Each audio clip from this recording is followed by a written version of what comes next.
That is what I'm talking about. Welcome, everybody. Welcome, Goglings, Gogorifics, Gog types, Gog peoples of the world unite. Welcome, everyone, to Pen and Pixels. This is episode number 230. D&D with GOG. Storm King's Thunder is upon us. The thunder has consumed your boredom, I hope.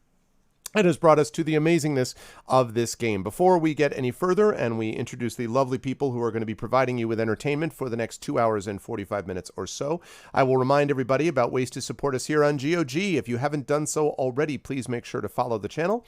Please support us here on GOG by subscribing to GOG.com, where you can get some of those awesome DRM-free emotes that you saw Echo Alpha X5 using so expertly. And if you haven't done so, we also get a cut of that money. Each of the streamers does. That helps us as well. And please consider clicking through to all of our individual channels where we have our own sub goals and Patreons and stuff like that that we're doing individually as well. But it's a great pleasure to see everybody and to welcome you back to D&D with GOG. Just as a quick note, this is going to be Pen and Pixels obviously tonight. Next Tuesday, I will be back with The Witcher 3 Wild Hunt Hearts of Stone. I think I'm only have got maybe 2 sessions left of that probably, and then I'll be moving into the final DLC, which is Blood and Wine, and I'll be doing that for a few sessions, and then when that's done, I will be done with The Witcher 3 at long last. But I've been having such a good time with the DLCs that I feel like it makes sense to keep going until I finish. So we're going to keep on rolling with that as time goes along. But tonight, also, I'm going to be playing this, and then tonight at 9 p.m. Eastern on my channel, we will have more of my amazing voice team, the R Vocalists, playing the amazing game Apollo Justice Ace Attorney. So if you want to laugh, there's a lot of laughter there, you can come back with me on my channel tonight at 9 p.m. Eastern. After the show here, though, we are going to have an hour break, and then Pantsless Aaron is going to be returning. And I need to remember what Pantsless Aaron actually is doing. I need to double check. Let me hold on a second. Pantsless Aaron is 7th guest. That's right. Because Darksaber was talking about wanting to watch the can puzzle when he does that. So Pantsless Aaron is going to be doing the 7th guest tonight. I also have something to mention about The Witcher 3, but I will talk about that in just a minute. Before I do so, I will unmute myself so the lovely folks know that we're ready to go, and then I will unmute them, and then I'm going to head over to show you the full amazing crew. They are prepared, they are ready to go, and they are excited for the next stage of what can only be called the search for Spock. No, the search for Casino. Basically, the search for where the hell this coin is from as they proceed into Neverwinter to try to find out where the heck that they are. But before I get there, I do want to mention very quickly, because Pyron mentioned this to me just beforehand, this is important, that GOG has got a new promotion that is going on, which is, if you have bought The Witcher 3 on any other platform, correct me if I'm wrong, but I think this is right, Pyron. So if you got it on Steam or if you got it, someplace else, that you can now get a copy of The Witcher 3. I think this is just the base game. I don't think we're talking about the DLCs. Right? Or am I right? Is it just the base game? This is it's not all platforms. For example, there is no Switch integration for GOG Galaxy yet. But Okay. all the platforms that are integrated on GOG Galaxy, you can get a GOG copy of The Witcher through Galaxy on GOG. Yes. If you have the Game of the Year edition on Steam, you should have gotten the Game of the Year edition on GOG. There are currently a few bugs with that, but they're working on fixing it. So it's a currently you might get the base game due to this bug, but you should get the Game of the Year edition if you own the Game of the Year edition on some other platform that is connected to GOG Galaxy. Yeah, and you should do that because GOG Galaxy really is cool and handles everything super well, and so you should get GOG Galaxy anyway because it's great. And that's not only true because I'm streaming on GOG's channel, it's also just true because I have it myself. And and I'm very excited about this because I have recently gotten a new setup known as a switcher. And basically it allows me to switch between keyboard and mouse between my 2 computers. So rather than needing 2 separate keyboards, 2 separate mice, I have one switcher. I press a button and I can just immediately switch over and use my main wireless keyboard and my main wireless mouse for both of them, which means that anytime I'm doing that, I don't have to worry about having to fiddle with all these extra wires and cables and things like that. So I'm really happy about that. Not that it matters for this because I use a single PC for D&D streaming, but for any kind of video game stuff, that is the case. So I'm super excited about that. So with all that said, it is my great pleasure to welcome us to the return of Dungeons and Dragons. I am so excited. And I want to publicly thank, I've been doing this for all my campaigns, but I want to publicly publicly thank. The last time we saw these folks was during ARFCon 2020 on my channel, which was to raise money for the Juvenile Diabetes Research Foundation, and we raised $4,000, twice our goal.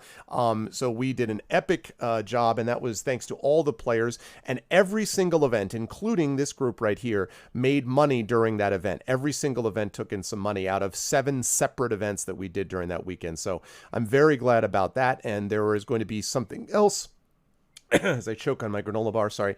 There's going to be something else which is coming soon, which is going to be a charitable related event associated with Black Lives Matter on my channel too, but I'll talk more about that. The main idea is I was very thankful to all my players, so I want to thank these amazing 4 people who kept our Saturday going that day so well and who raised some money themselves for the cause. So thank you to all of them. And now that I've thanked them, I will now move on to talking a little bit about the players, and I want to start, of course, as always, with the GOG stream team head, the leader of the cause, as it were, and that, of course, is Pyron Jade. Pyron, it's good to see you. How is life with you, and who are you playing today?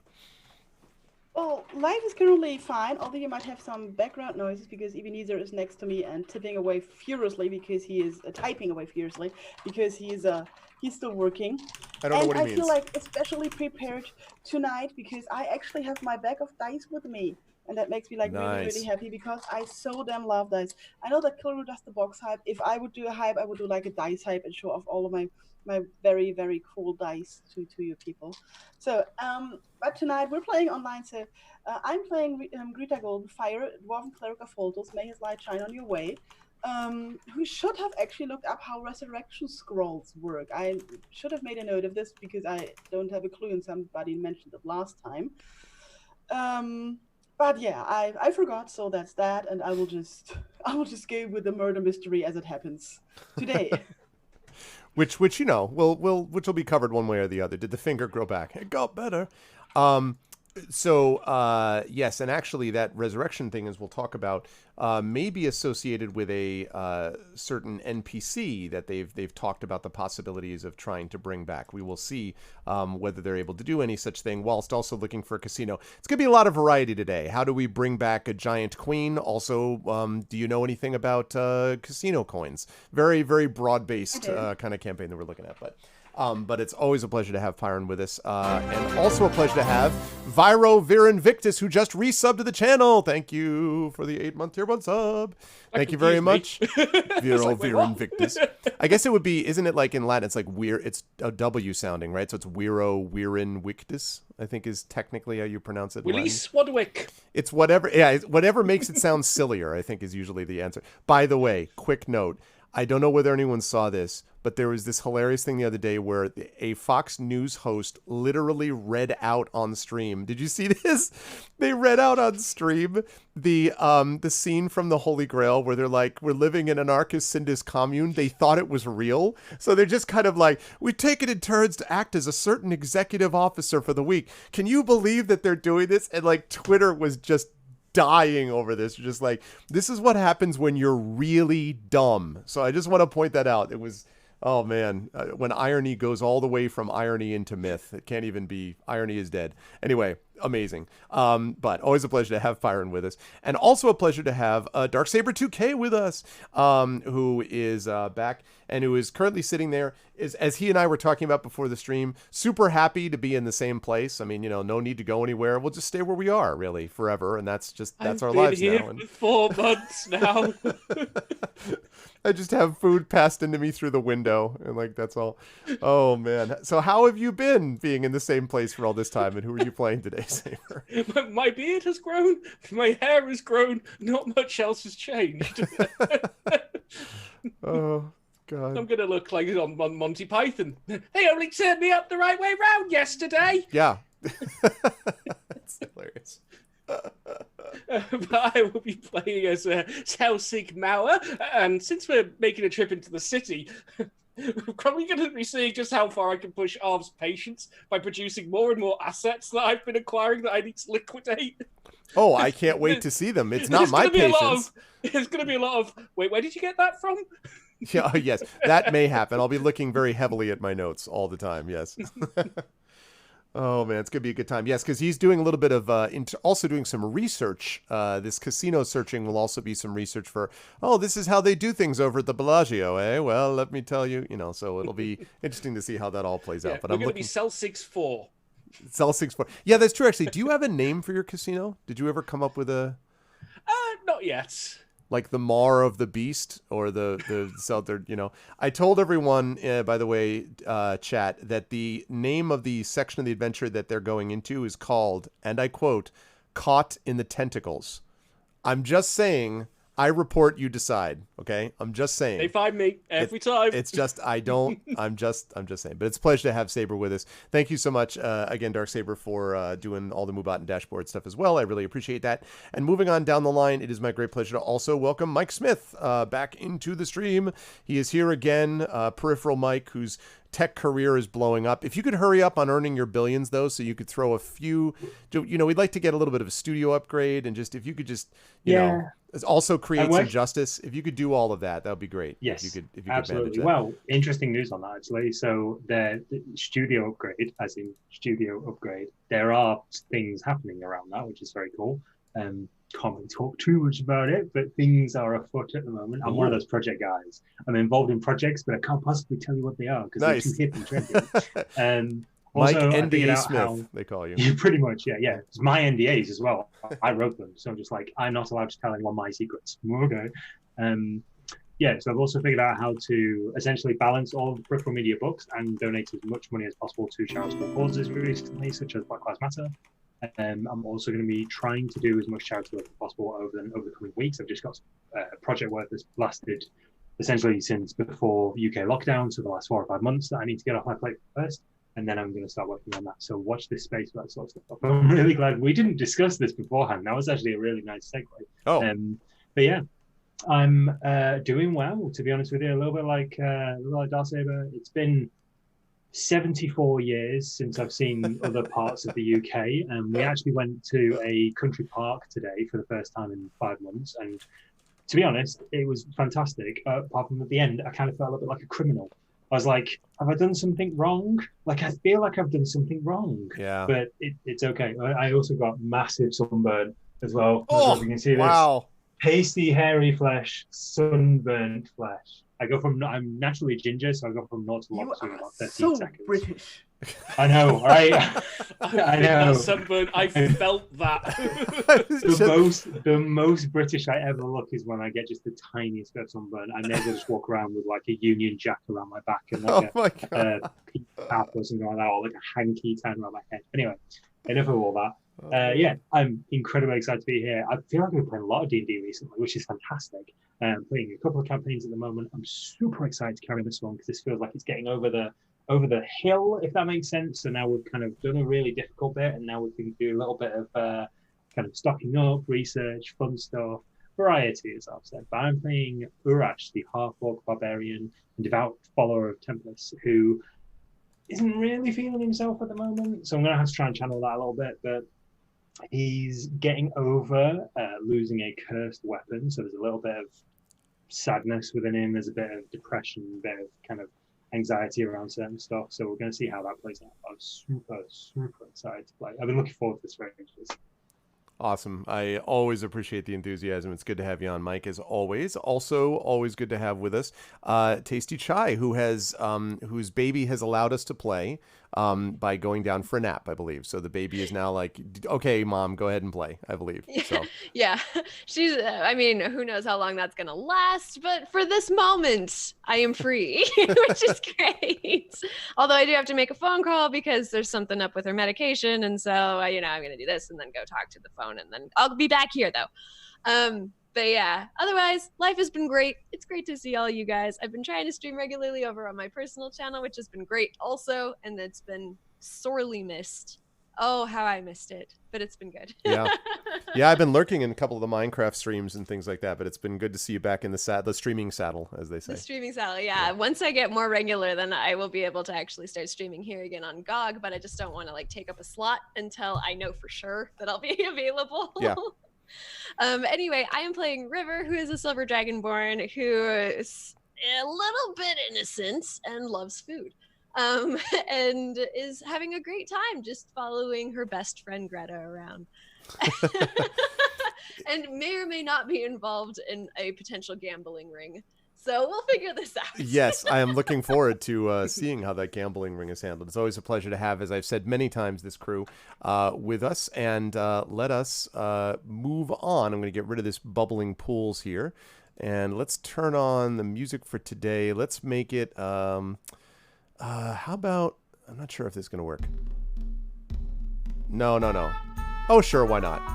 Minstrel Guild, why not? We're in a city, right? Here's what happened in our last, that's very catchy, actually. Let's give him a clap. But anyway, so here's what happened in our last session. The party has managed to made its way to the fortress of Maelstrom, deep below the sea. A place where basically only storm giants get to hang out most of the time, and their guests.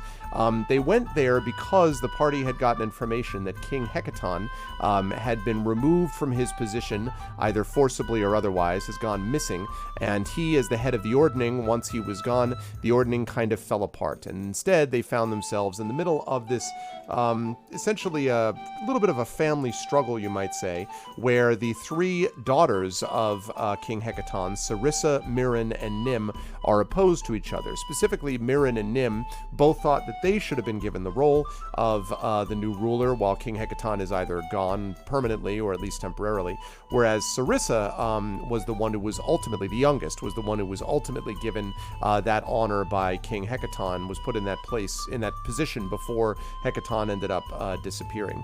In the meantime, the queen of the giants actually was killed, and so Sarissa was the one who was in charge. So that meant that there were basically two things that the party had to ultimately consider. One was there a way to bring the queen back? Was there a way to resurrect her, bring her back from the dead in some way? And then two, and ultimately more immediately important for their purposes, what were they to do to actually find what happened to King Hecaton? The only clue that was given to them by Sarissa is this thing which was found on the island where the queen had been killed and where King Hecaton ultimately disappeared, this coin of a golden goose. And I don't know if I actually have that picture. Maybe I do? Let me see if I do. No, I guess I don't. All right, I'll see if I can find it later on. Anyway, it was a picture of this golden goose coin, and the party, which was trying to figure out, didn't have a whole lot of details except Selsig, our resident businessman and entrepreneur, who happens to have a casino himself. Selsig knew that this had to be from some kind of casino. It just looked too much like that for it not to be the case. And so, and I'm actually going to pop up right here a picture of this coin. There we go. I will bring that down here. There we go. So there is that coin. And so the party, armed with this information, decided that they would try to track down where this coin might have come from, because if they can find where the coin came from, they might find where the kidnappers are. If they can find where the kidnappers are, they can find where King Hecaton himself either kidnapped or murdered his murderers. One way or the other, that's the only lead that they have in the disappearance of the king. And Sarissa specifically asked them for this, that the party would go track down what happened to King Hecaton and bring him back, because only with his restoration will the giants be settled, will this power struggle be settled, and will the problems that are plaguing the Sword Coast with these giants rushing around and causing all these problems be resolved. Also in the midst of that, by the way, was Imrith, who the party had previously been warned might be actually trying to foment dispute and disagreement among them. In fact, there was some argument that perhaps Imrith might be a blue dragon. The party has encountered a blue dragon, which attacked their friend Harshnag some time ago, and so it was quite possible that Imrith was there. Imrith, of course, furiously denied any involvement in anything whatsoever, and the last thing the party saw as they were being teleported, by their own request, to the city of Neverwinter was the hateful expression of Imrith glaring at them angrily as they faded away and up to Neverwinter. And so that is where we will now pick up, as the party finds itself now in the city of Neverwinter. And I'm going to see if I can track down... I thought I had a map of Neverwinter somewhere, but I might not. Okay, I don't have one yet. I'll find it later. It's not that important anyway. But they are now in the city of Neverwinter, so I will ask the party, what would you like to do? I look at Celsic. So how do we find out where this thing comes from? Ask. I hadn't thought about it in much detail. But who should we ask? Well, there's going to be several gambling establishments. It's just not all of them are going to have a license like I do. I mean, I'm That's not licensed, so anything I run is legitimate. Not all places that are open have a license. They might not like people knocking on the door and just going, "Is this yours?" So we need to be discreet. oh, I might need to explain what discreet means, I've just realised. Isn't it a type of deer? Discreet. Sure. Yeah, I'm sure you can eat it. I would be fine with that. Oh, what are we eating? I'm excited. Discreet. A discreet. Is that like an ice cream?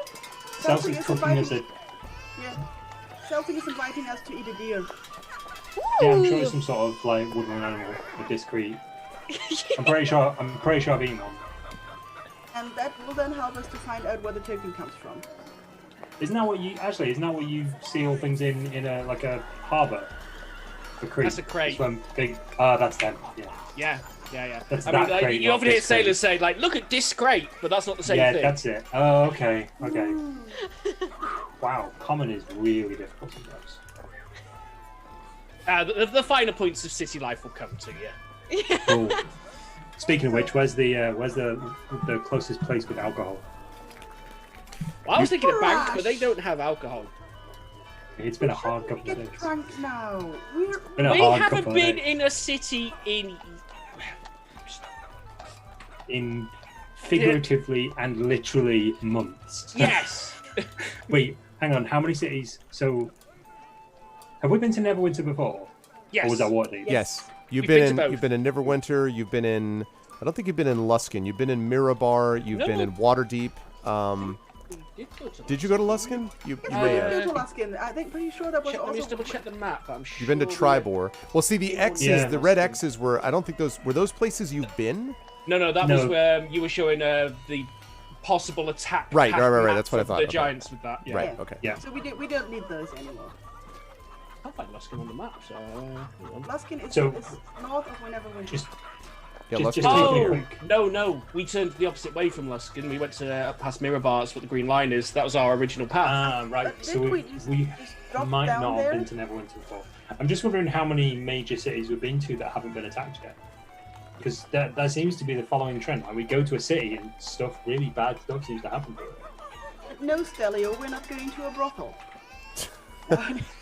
Now we need to It's go like on hosp- that as well. Like he It's been a suggested a long hospital, adventure. Stalia's like, no, what about a brothel? Like, I mean, they're kind of the same My thing. God You know doesn't what I mean? forbid it. Darkest Dungeon taught me it relieves stress, so I don't know.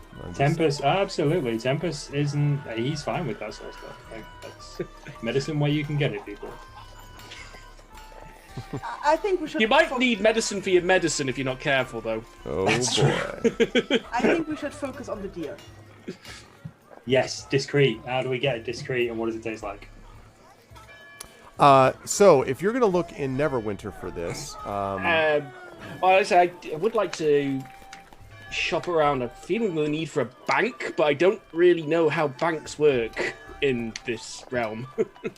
there are definitely banks that you could find that would be places where, you know, vaults and things like that that you could go to try to gather, you know, put things up as well. Like there is, for example, trying to find. I'm looking this up because there's like a specific couple of places where these things exist. Of course, if I'm- I put I'm in banks and carrying around a lot. Neverwinter, I just get nothing but the MMO. Not the MMO. I don't need the MMO. Buy bank slots. Ah, that's right. Yeah, that I need doesn't- to purchase some premium currency. Doesn't help me. And then I purchase a bank slot. That's right. Okay. Did you buy the season pass? But there is actually a place that is called Many Coins Bank. There are also various guilds. There is a bank called the Bank of Neverwinter as well. And all of these have several branches. You'd be able to find one of these probably without too much difficulty if you wanted. The branches have theoretical connections with each other, so if you have basically your writ of the account and how much money you have in your account, then any bank that you go to that is any branch of the same bank in the city, you can withdraw money from them, and they basically have records that they're able to transfer magically to each other. So yes, there's not ATMs in this world, but there are definitely many branches of Neverwinter that are open very late for your convenience. Not 24 hours, but definitely late during the night. These writs. Does it basically mean whoever's got the writ accesses the account? I am totally this person. Here. Yes, that is correct.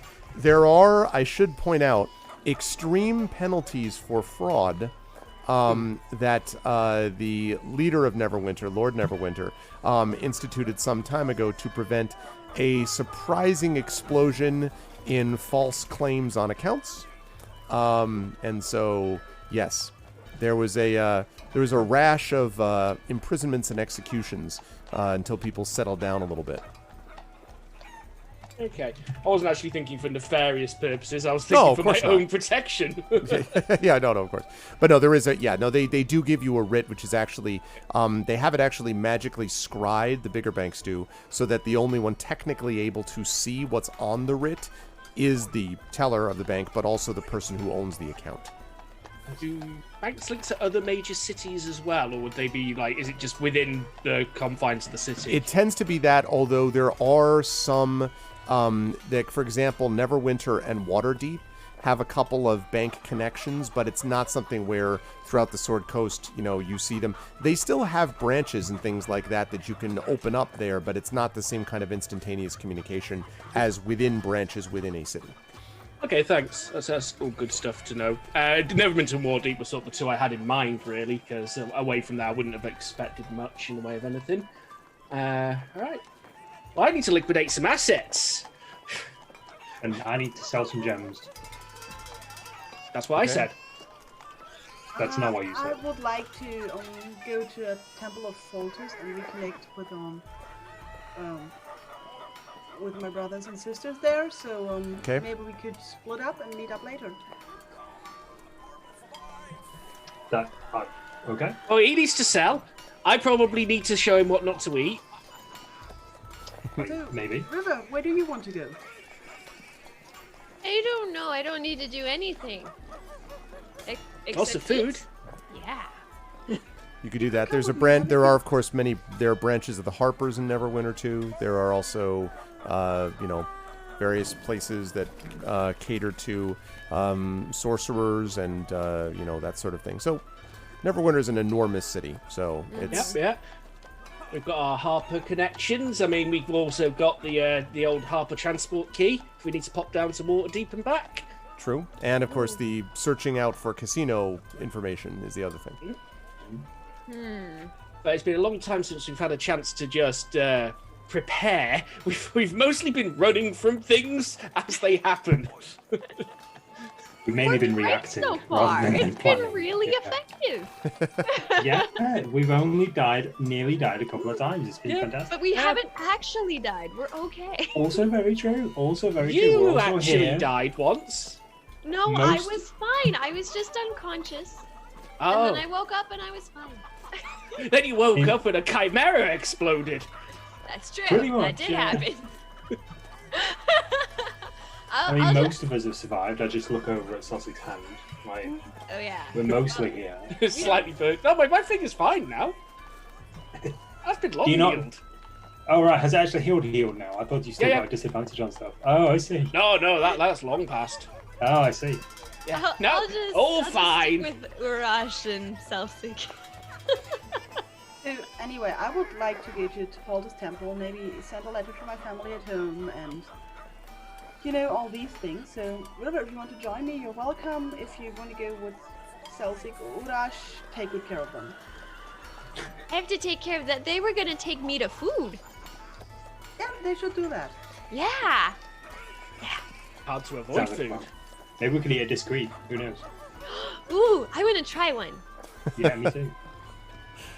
Okay, so Celsig, Urash, and River are going to head off towards food and bank, if I understand this correctly, / merchants. Bank, shops, merchants. Bank shops, yep. And Greta's going to head off to Fultus. Let's take care of Greta first, as you head off to the Temple of Fultus. So the thing about Neverwinter is that given its size, there is basically to every major, every kind of major area there is, or every major religion, I should say, there are usually a couple of big, sort of one big central cathedral or church or something like that. And then there are some smaller, usually a couple of smaller kind of like congregations, I guess I might say. So I guess what I would ask is, are you heading to the sort of largest one that you can find, Greta, or not?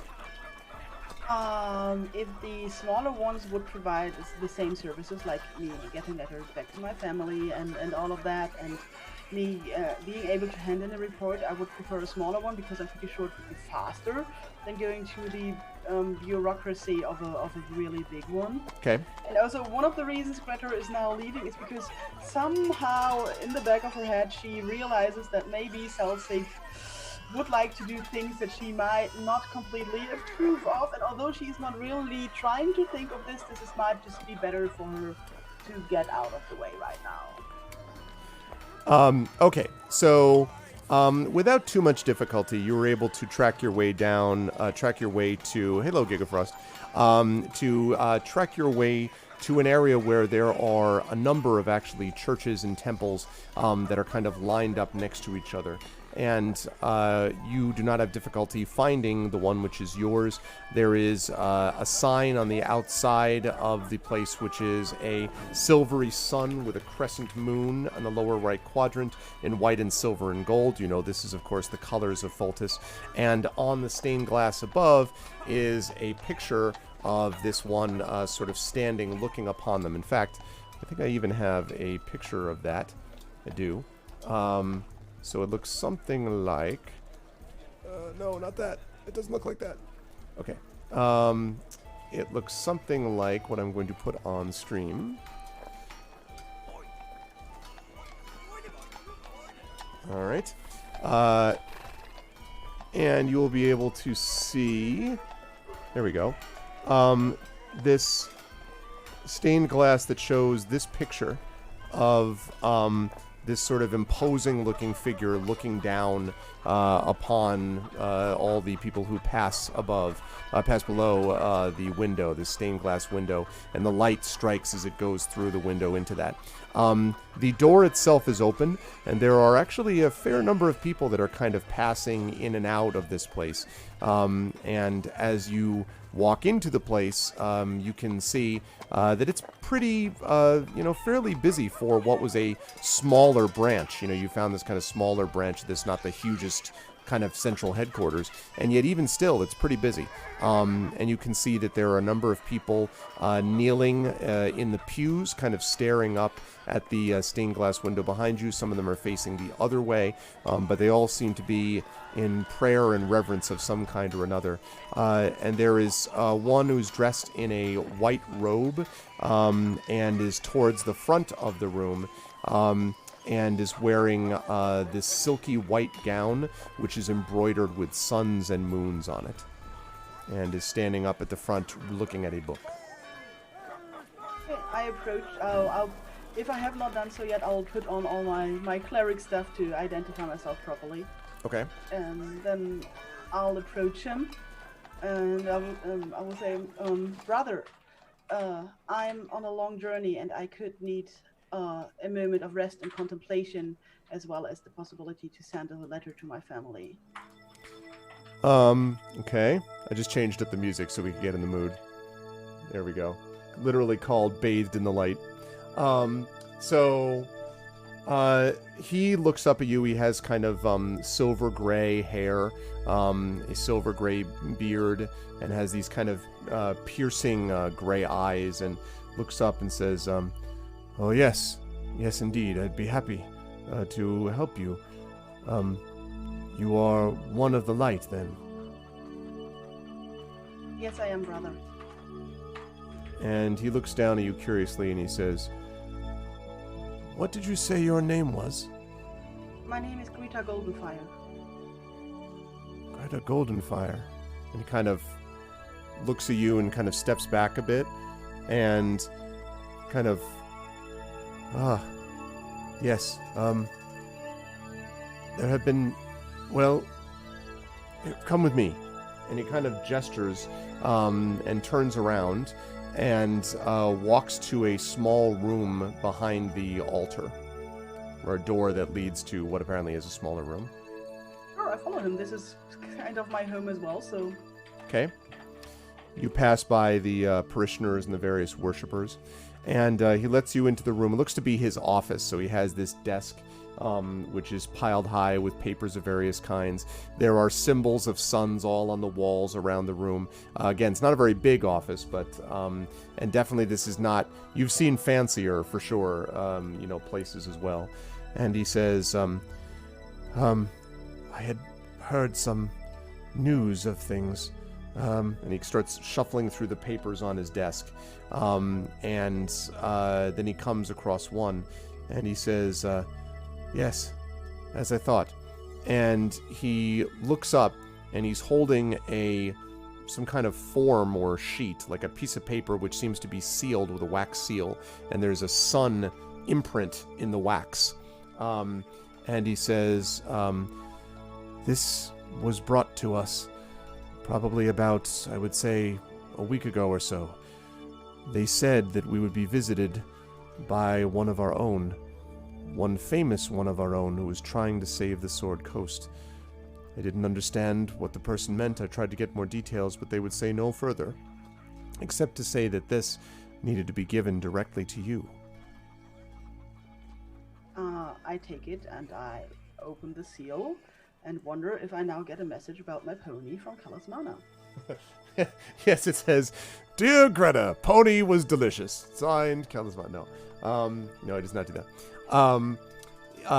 So you open this seal, and you look at this paper, and it says,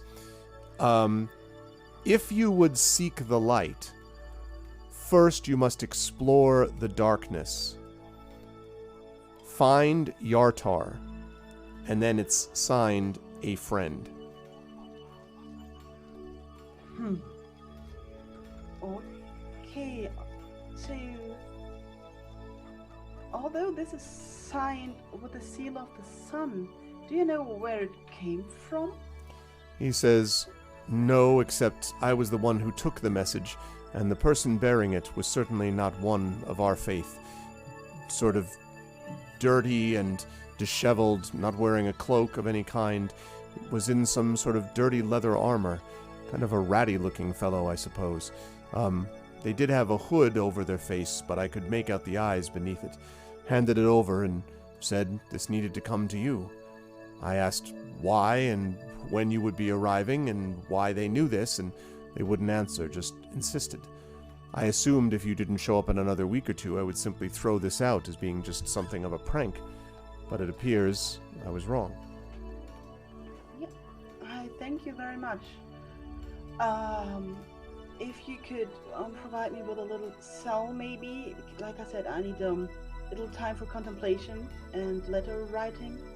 That would be wonderful. And he says, "We unfortunately do not have many extra spaces here, but if you wish, I have to attend to parishioners, and there is a day service that I must be in attendance for. You're welcome to use the office if that would be of help to you. You won't be disturbed for at least an hour." Okay, thank you very much. And he nods and he says, "May his light shine you on its way." And Light shine on your way. and he nods and then leaves the office, leaving you inside it. Okay. So I'll sort through my stuff, which I haven't done in a lot of for a long time. Yes. You know, like maybe throwing out like stuff that is not usable anymore. Putting stuff in the shredder, you know, like another. Yeah, thing. kind Yeah. of that. And penning a letter to my family back home, letting them know I'm all right, to my sister and my parents, and then I'll pass a moment in prayer, and then I'm gonna put on the magical dwarven hat. Okay. So, I'll mention. Let's see. So, letter of parents. I'm just making a note on some of these things.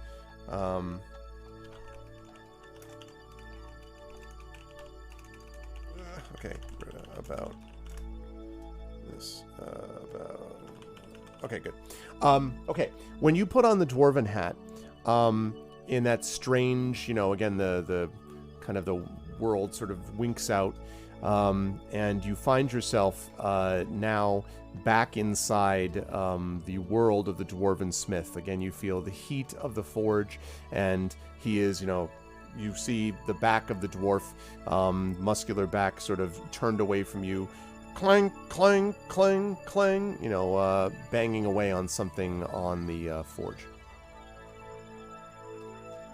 Hey. And he turns. Ah, you've returned, Greta. I was wondering when you might be here. And he comes up to you, or he turns around and he says, "Here, finally, they're all made as I had hoped they would." And he kind of gestures you over. I come over. Okay. Now, as I recall, when you had talked before, one of the things that he had offered you or said he was going to make for you were these gloves, right? These gauntlets that were, well, gloves, basically. And what do you remember? Because I have notes on two separate things. Do you remember what he told you the gloves would do? No, he asked me what I was looking for. Right. But he didn't tell me what it's going to be. Right, but did you... At least as far as I remember. Right, that's right. But do you remember what you told him? Because I thought that's what I'm looking at my notes about. I thought you told him something, but... I told him that I was looking for something in connection with healing. Right, that's right. So, okay, that I can get rid of this other note that makes no sense. Okay, that's what I thought. It was the healing one. So, he says, yes, he says, this'll be worth, I think, the wait. So, he shows you sitting on the table near this water where he had clearly put the metal to cool after doing all the shaping and forging. And so it actually looks like it's definitely now out of the water and it's cool now, but it definitely looks like it hasn't been long. Are these gorgeous pair of gauntleted gloves. And the basic way that I would describe it is people have been laughing a lot about me wearing these gloves that Geralt has in The Witcher, where it's like the outside of them look like kind of mittens and then the inside are sort of fingered, so that if you were to sort of close your fist, it would look like, you know what I'm saying? Like it would look like one big thing like this.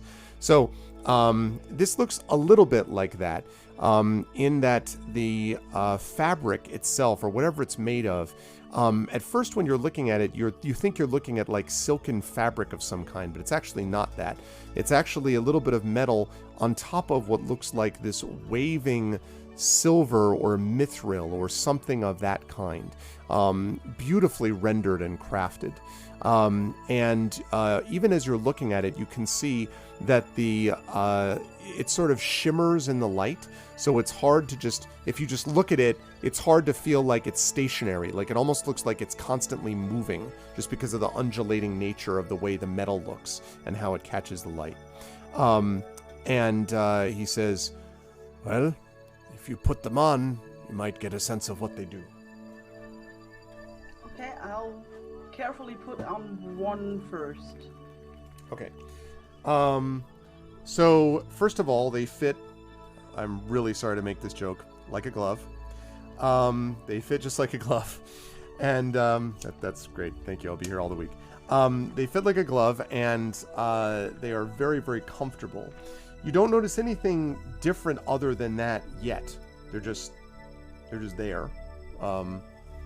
but the one that you have on, I mean, you don't feel any different other than that they fit perfectly. Sorry, I carefully put on the other one as well. So when you put on the other one as well, the gloves themselves feel, you have this strange experience of feeling like if you were, you almost get the sense that if you just sort of let your hands drop by your sides, if you just let your arms fall, that your hands would float a little bit. That's not true. It wouldn't actually do that. But it almost feels as if they are being sustained by a field of energy. Like there's energy almost within the gloves. And as you sort of move your fingers around, you can feel that energy sort of pulsing around them. Even when you close your hands together, there's this slightest feeling of almost as if there was like a cushion of liquid around them that's kind of pushing into each other. That's what the energy field feels like. He says, so they fit right, but it gets better. And he takes out a knife from his belt. And he holds up his hand and whoosh, cuts the inside of his hand. And he holds it out to you and he says, if you would, before I bleed on the floor of my smithy. Why does everybody have to be this dramatic? I still have some healing spells left, I'm sure. And I do small healing. Okay. So, I'm going to ask you to make that roll, please, for the healing. Find one that I actually still do have.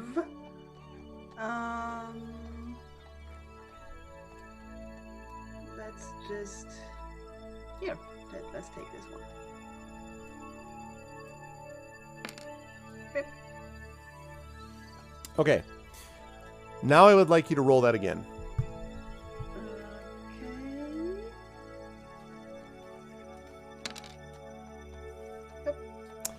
While you are healing with these gloves on, you will essentially be rolling the healing amounts as if you were at advantage for them. Nice. So as you do this, you can see the cut sort of heals on his hand and kind of closes up until it's pretty much gone.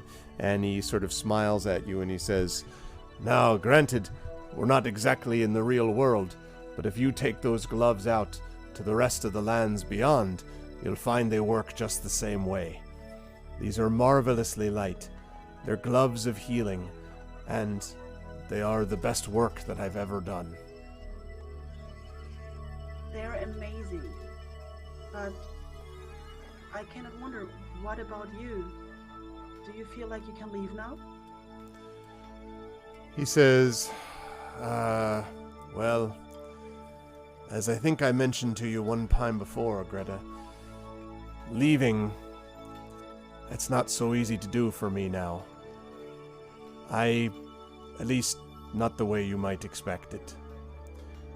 When you leave behind this place, well, it'll be the last time. I've used what power was left within this world to create these for you. I did it willingly. It's something which is in honor of those I lost before that we spoke about. This, in a way, is all of the dreams and hopes of my family, my beloved, those I had. All of that now goes with you. If you can keep someone alive in ways that I could not, you'll have made some difference. And my life will have been worth it, even all the time I had to spend here. But once you leave, that's it then. So, are you alright with this? He nods and he says, I've lived a life, a full life, and I've had a better ending to it than I thought I would. I thought my life was going to be here working on weapons of war, but I found someone worthy enough to give what I could back to them, and I find it's not for killing, but for healing. Yes, I'll go now to sit in the halls of my fathers. I hope they'll be proud of what their son has made. I don't think there could be any other way. And he sighs and he says, "Thank you, Greta, for coming to find me, and also for asking for what you asked. I would have given you anything from the greatest hammer to the best shield to the sharpest sword. But somehow these I think fit best." I'll try my best to make good use of them. And I'll think of you and I'll pray for you. He nods and he says, "That's good. Most of all, do your praying with the healing that you do. Let the dead be dead. Keep the living alive as long as you can. That's always been my motto. And when the time comes to pass to the other side, well, I'll be there with a laugh, a mug of ale, and, of course, my forge." I'll see you then on the other side. And I represent.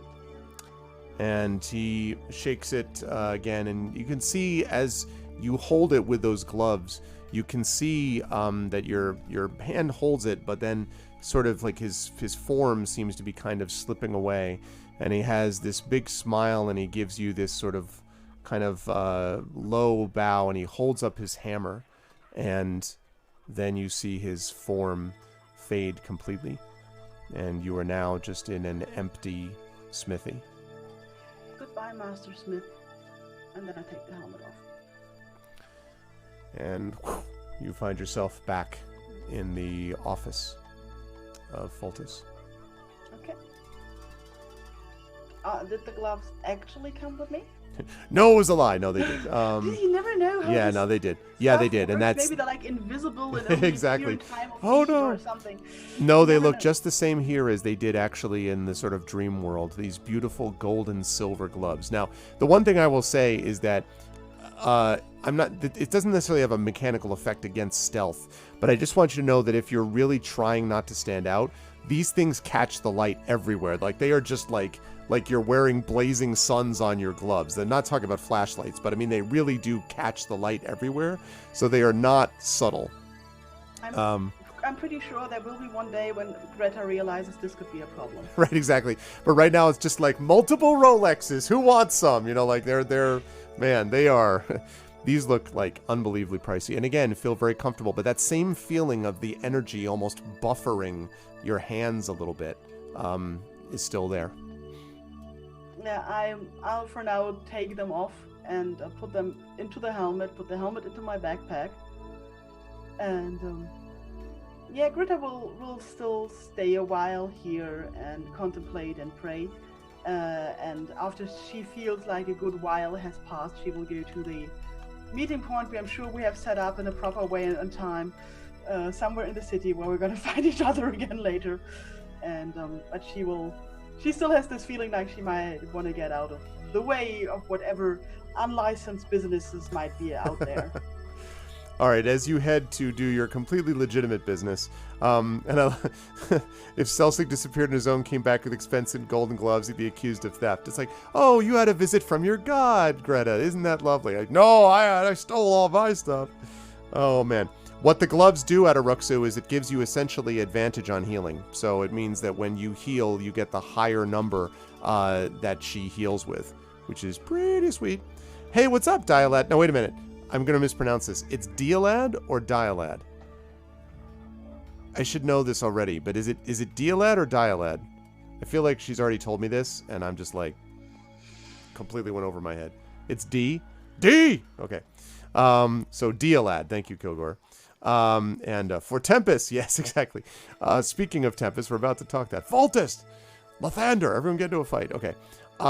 So, while Greta is making her way to this perfectly legitimate place, Celsig and Urash and River are making their way too. Now, are you going to food first or a bank first? I need a jeweler's first more than anything. Okay. Yes, I would benefit from that also. There are many to choose from. Are you looking for how do I put this? Are you looking for a large, reputable one like, Jared's, like a big jeweler like that? what is the big? What's the big place that does all the Sotheby's? You know, like are you talking we're like looking a big? to sell, so we're not looking to buy ornate jewelry for the Royal Gala or anything like that. But we're looking for somewhere. Well, I'm looking for somewhere reasonably respectable that will purchase gems. Possibly Not a without seedy requiring pawn a certificate shop? of ownership. Yeah, exactly. Okay, that's what I was asking. Right. Okay. Yeah. What will you give me No for questions this asked, royal that's all thing. jewelry? I'll give you 3 gold. We've already wiped the blood off of it, so like after that point, we just want no questions asked. Okay. It's No and I'm offense. sorry. I No, guess no it's offense. Dialude. I did not. Okay. Dialude. I beg your pardon. So Dialude, welcome. So I hope that's right, and that I'm not being trolled by Kilgore. I'm gonna doubt that's the case, that I'm being killed. But if I am, then I've been trolled effectively. I was kidding. You know what, dude? Really, Kilgore. Canadians are not supposed to make these kinds of jokes. You need to apologize for that immediately. Send me syrup and do all that immediately. It is DLAD, damn it. Okay. So anyway, so you're making your way not to a seedy pawn shop, but a place that's sort of respectable. Now, there are several very large places. Now, the benefit of this is that they have lots of money and quick turnaround and so forth. The negative of it is they also have the most potential questions asked. Then you've got the medium groups, the medium-sized ones, which are more than a pawn store, but they are potentially, they won't necessarily have the resources that the larger places might have. They might not pay as well, but they'll ask fewer questions, basically.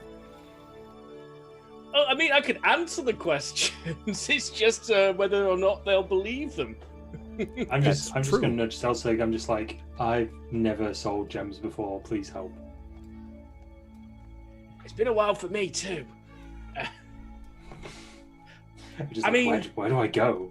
Like, what do I do? Normally, I just like. The thing is, the bigger places give the best prices, but they also want to know, like, so how did you come by this? And I just look at this sack of gems. I'm like, I don't remember. Exactly. I mean, I've got a couple, and I'm like, I can tell you where I got these from. But you believe me because you were there. If we said like this person had said it, they wouldn't believe us. That's the problem. I took it off the body of an Uthgard barbarian while I was breaking into the giant temple of the Allfather. Yeah, all right, mate. Pull the other one. No, really. I mean, to be fair, if you said it, they might believe you. Maybe. But there is the other side that sometimes the gems match descriptions of gems that have recently gone missing in the area through no fault of our own. Mm-hmm. So, that could lead to some unfortunate circumstances. I just need gold for equipment. Yeah. I don't need this to be too complicated. I don't have that many But gems. we also want to get top coin for them. That is with true, the which is why minimum I'm of leaning fuss. on you here. Yeah, so I think we'll go to I the don't do sort fuss. of... We did no fuss. We've had enough fuss for a while. We're in the city. Yeah. Hello there. I want some gold. I want some equipment. I want some ale. I want a soft bed. That's it. Then I'm ready. Then I'm ready to save the world. Then we can go gamble it all away at a casino. Pretty much, yeah. Well, let's not go too far. But, for me, yeah, that'd be good for me. Well, that's how everybody starts. It's like, well, I'll just have one gamble. And next thing you know, just you've have done the all one. the gambles and you have no money and also no clothes. Yes. At least if the casino's doing I its just, job right. I look at my loincloth, I'm like, and this is how I got here. I had full plate when I started this adventure. Well, you do like an arm wrestle. Very true. So I choose where do you very sort of middle of the road. No, nothing fancy, but nothing seedy. Okay. Very safe location. Okay, so the three of you find a suitable place on a somewhat respectable street, a place called the Faceted Gem. And when you walk into this place, the Faceted Gem, the wooden sign above, has several purple and red gemstones, the paint only slightly faded, not totally chipped and everything. And when you walk in, you see what actually looks like, at first you see nothing, actually. You just see an empty counter is what it looks like. But you can also see that there are shelves behind with a number of what look like there are definitely gemstones of various kinds, sapphires, rubies, emeralds, things like that. You also have Mortara subscribing at Tier 1 for 35 months. G&G, DoD, Lego. Thank you, Mortara, for the resub. We appreciate it. 35 months. That's good stuff. Thank you, Mortara. No, besides that, you also see these various gemstones. You see what look like several bits of maybe appraisal equipment, different little sights and things like that, scopes to be able to look at things. You see that too. Thank you. You also see one very, very large copper-colored statue standing as you walk in the door. It's not a big place, but this thing almost touches the ceiling. It has a very large sword in front of it, point down, right on the ground, and the statue is, just staring outwards, not moving. But that's what you can see, and there seems to be nothing behind the counter at the moment. I will have a look at the statue. Do I recognize it? Let me have you make an Arcana check for me, please. Ooh, okay. I don't not then. It's I copper. also like it because I think it's cool and pretty. You can also make an Arcana check for me, River. Ah, yes, the dragon of the party. Ooh, shiny. Ooh, shiny. Ooh. Apparently, it's made of copper. It's made of copper. And Urash, do you want to stare at it and then be like, "Wow, look at that! It's a statue." Okay. Don't really care. I'm already looking at the counter and stuff. I'm just like, what are you guys doing? Okay. Unless it's coming alive, I'm not that interested. It looks like art. I don't care. Not trying to kill us. Both of you. This looks vaguely familiar to you, Celsig, but River, you're pretty confident that you've seen something like this as in several other stores of this type as probably a golem or a living statue.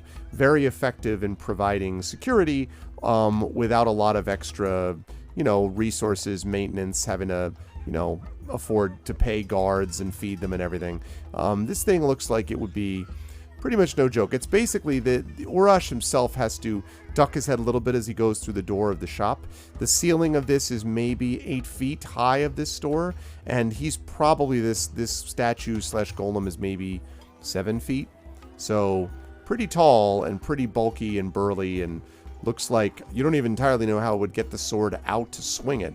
But it also looks like he could just smash all of you through the wall. So Yeah, I just whispered to Celsig, "Be careful. Those things are mean." Why? What's it do? Smackings and thwackings. You see that big stick? Whop. Right. Yeah. Mhm. I've had enough animated statuary for one lifetime. Yes, we will be careful. I walk up to the counter and rap on it with my knuckles. Meh! Don't need to rap on me. I'm right down here. And you see that the reason you didn't see anyone before is that there is a gnome behind the counter who looks up at you sort of startled. He's got two what looks like these, I don't know how to describe them, basically the two scopes, the sights, again, that I mentioned, those things that are used, assessing tools. I need to find the actual details for what these things are called. But you use them to look at gems, and there's a pair of them that are on the top of his head. He has this kind of crazy, wispy white hair to go out of game, looking vaguely like most Christopher Lloyd movies, where, Doc Brown, where he's got the hair off to the side. And he looks up at you and he's like, "So, what do you want?" Terribly sorry, good sir. Didn't see you down there. I mean, I'm not much... Is that a short joke? Because you're not much taller than me, I was going to say, I'm vertically challenged myself, so... What? What do you mean? What are you saying, vertically challenged? And he sort of stands up, which, means that he's now still shorter than you, but standing taller. And you can see that he's got, he's wearing this, what looks like essentially a leather vest. He has these very nice, silken pants. He has this leather vest, though. And you can see that there seem to be, scores and scratches and marks on it. They don't look like cuts from a knife necessarily, but they look as if this is a working vest of some kind that he uses. And he stands up, and you can see that he's actually he's down on the floor, and he seems to have been looking at something several cracks on the floor, and he looks a little bit flustered. This gnome. Me and my colleagues here, we were just looking to do a bit of business. We've got some gems we need to turn into coins so that we may be on our way. Ah, gems. Gems, yes. Those are, of course, the best things to have, but, well, the truth is, I can't do anything right now. You see, I've lost it. I've lost it, and until I find it again, it's going to be impossible to run my business the way I want to.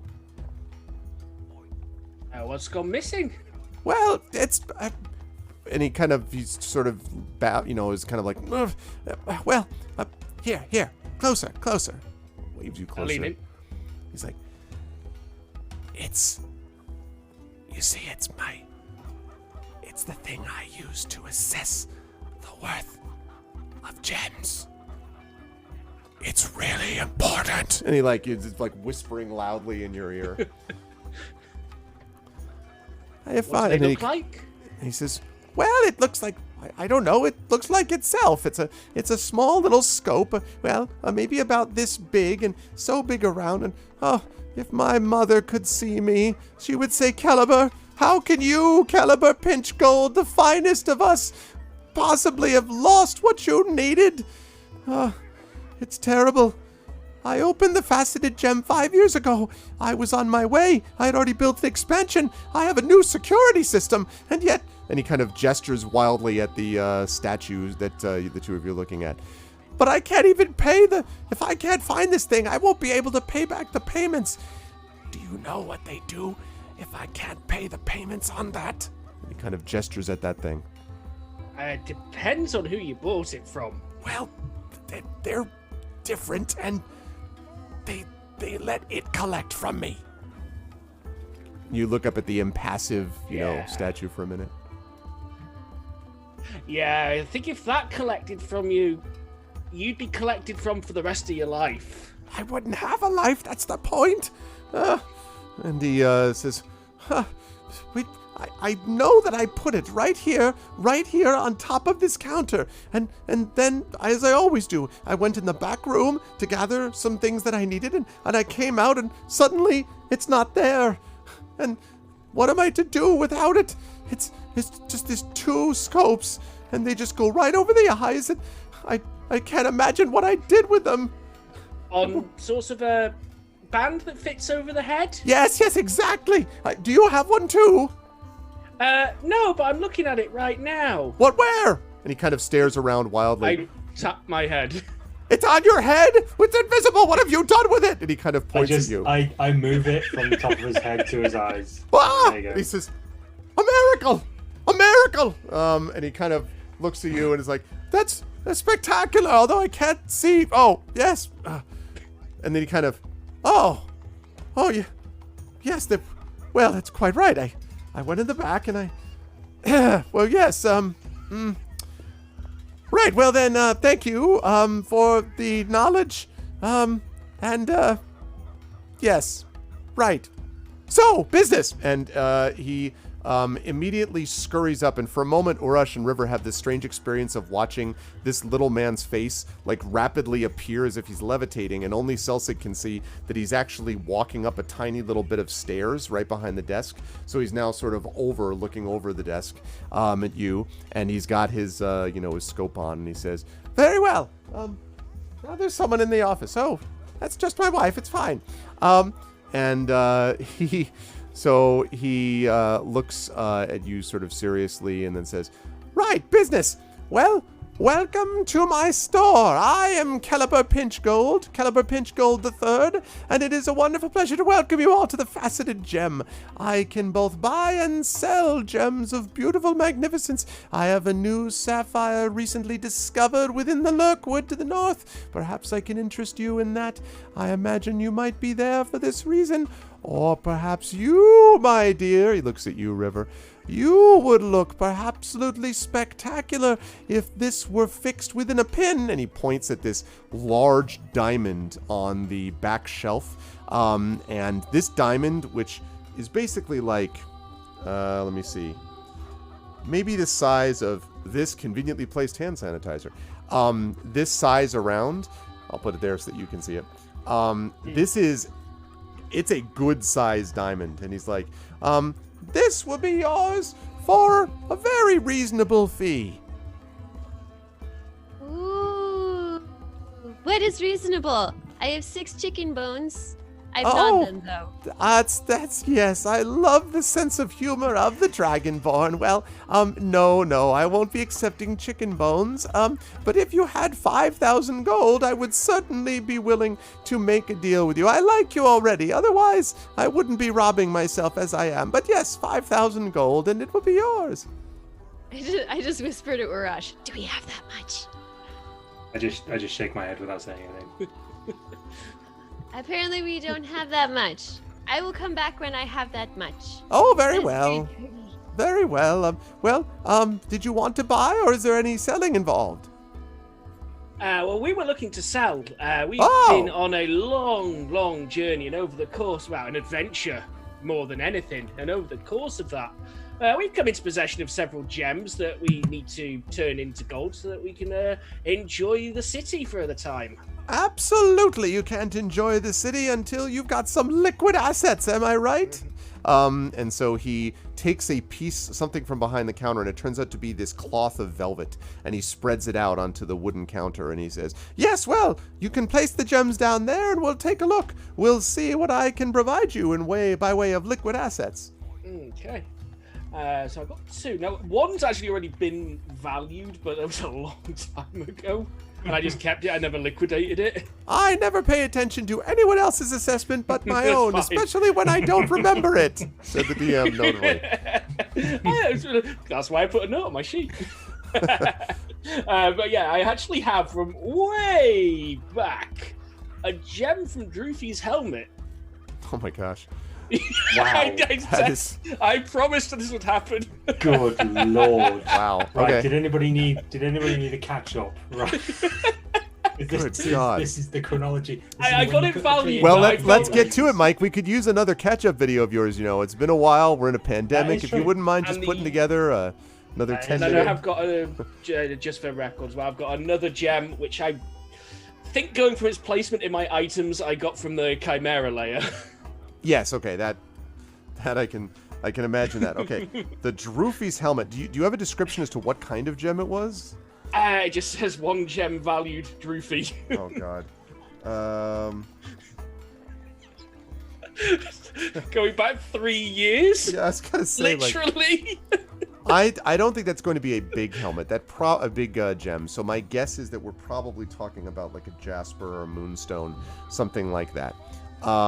She had a small gem. She didn't seem like a small gem person, like at all. It was a giant To be fair, helmet. she didn't really seem like a gem sort of person when she was trying to cut us in two. Yeah. Might not have been from the helmet. But my only note is bracket Droofy. All right, hang on a second. Maybe I can find. Yeah, it probably was from the helmet. I think it was one of those cases of, well, I can't take the helmet. Clink. Oh yes, that was because one of did those it not cases. weigh too much? Yeah, Well, it was. I'm a halfling and she was a giant. Yeah. It was too big, and we didn't have. Urash was out cold, and we were That's trying putting it to get lightly. him back to the city, and you couldn't carry the helmet. Oh my goodness. I was. Okay. That's I was right, I Urash- was bleeding out cold. Urash yeeted himself off the wall, chased down a fleeing giant, while Yes. Greta blew up a tower Yeah. we were standing on. And the main problem with this is the fact that I could run as fast as Droofy. However, I could run about 20 feet a second faster than you lot. So I caught her much faster, but then she battered me. We kind of both killed each other a bit. I kind of fell over, lost consciousness, and then I woke up in a house with Greta healing me. I was like, well, this worked out well. Yeah. One of the oldest parts of this campaign. That. I know, right? There was that giant, and so we were like, okay, so we have a lot of loot, a dead giant, and a Urash. And we, Pretty much, yeah, dead giant and a dead rush. I found it. Okay. Yes, I Hey, found there it. we So we took the eggs, which in hindsight. That's where the axe Hindsight, came from as not well, a- yeah. It not a all good ties plan. Yeah, together. that was Droofy's axe. I remember now. So we have a number of right. There were a number of gemstones in her helm, but you actually only pulled out one. Because you had to like pry out one because there were a bunch of them in there. Yes. So this is actually this was what looks essentially like a spinel or a spinal. I don't know how you pronounce it exactly, which is kind of like a transparent I like those. red, and that was just sort of lightly red here. And so when you put it up on the, when you haul it out and put it up there, he says, oh yes. And then he peers at it, he says, and then,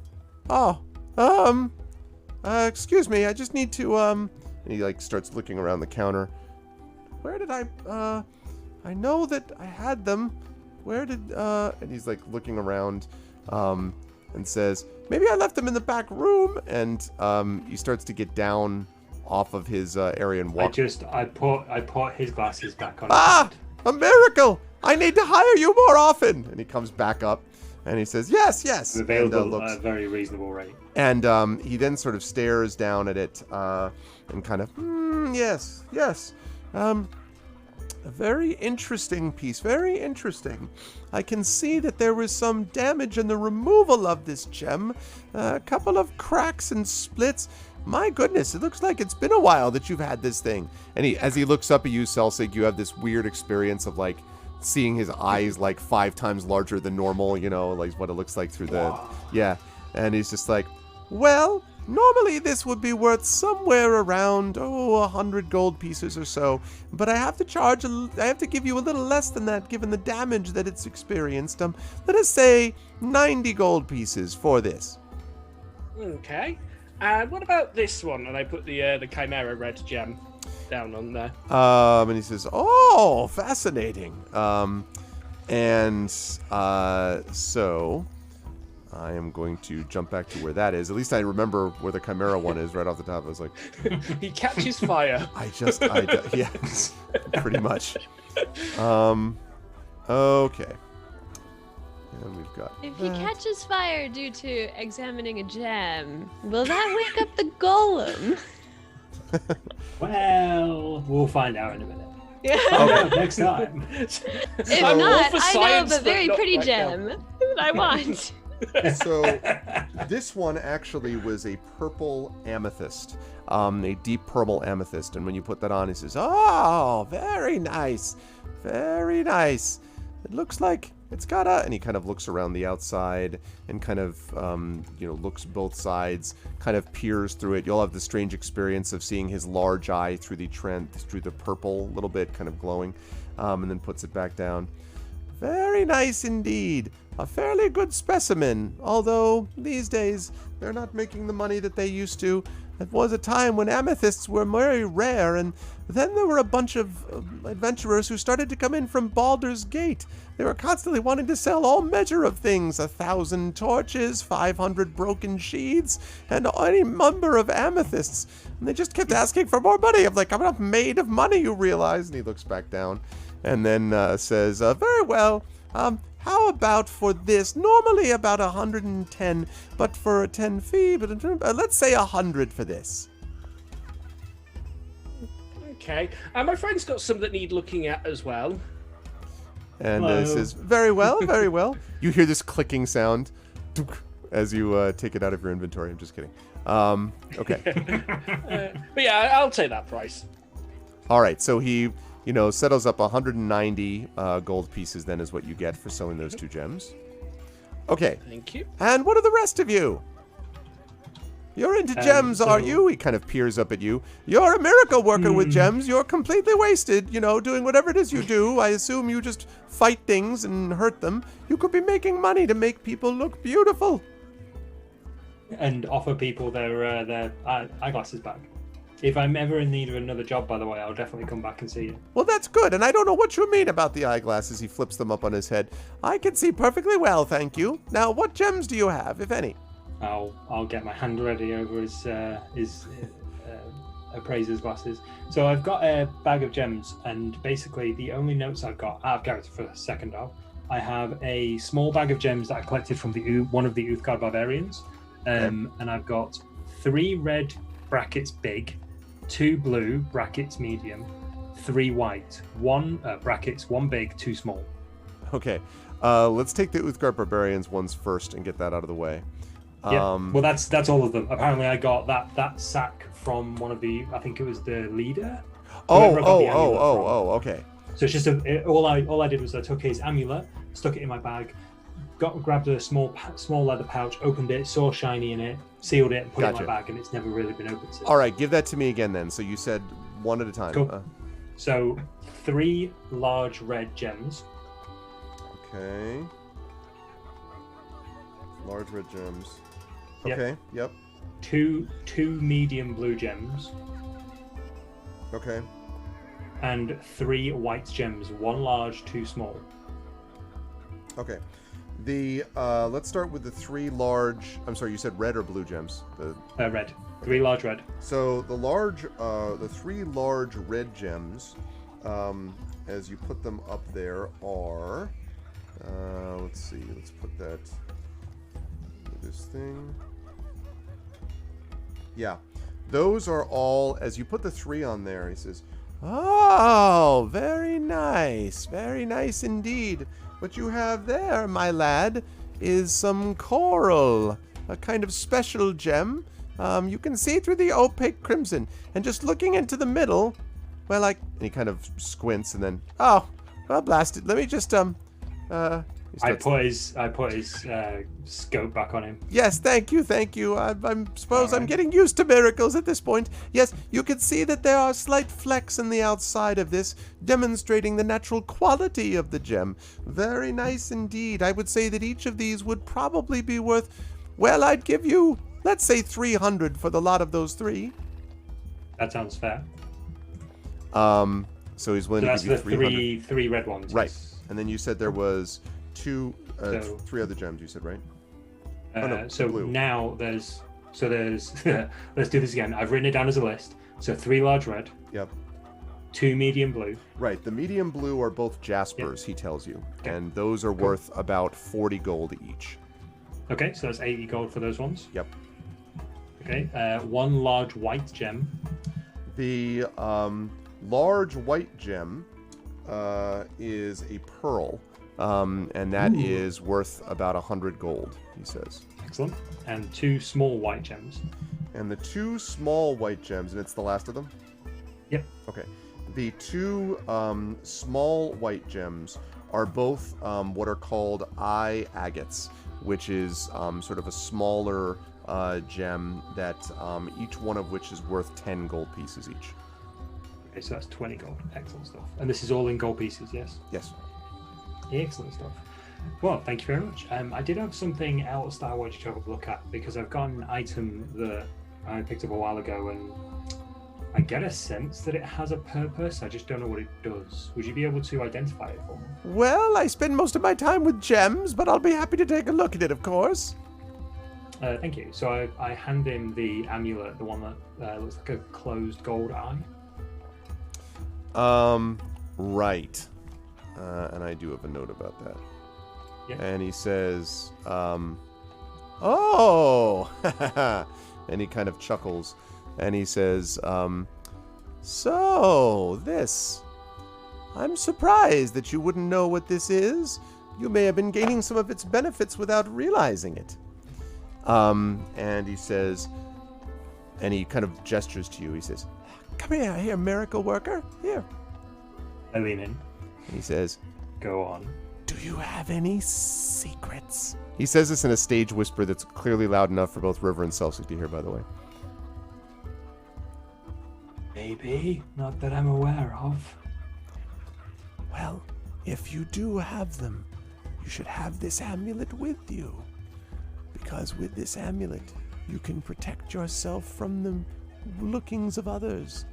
This, my boy, will keep you from being scryed upon. This is a gem set right here in the middle, and he points to the eye section of it, that prevents you from being magically scryed or sought out. If you're on the run from someone, for instance, this would shield you from that. On the other hand, if you were dead at the bottom of a ditch, no one would find you. But it's trade-offs. And he kind of leans back.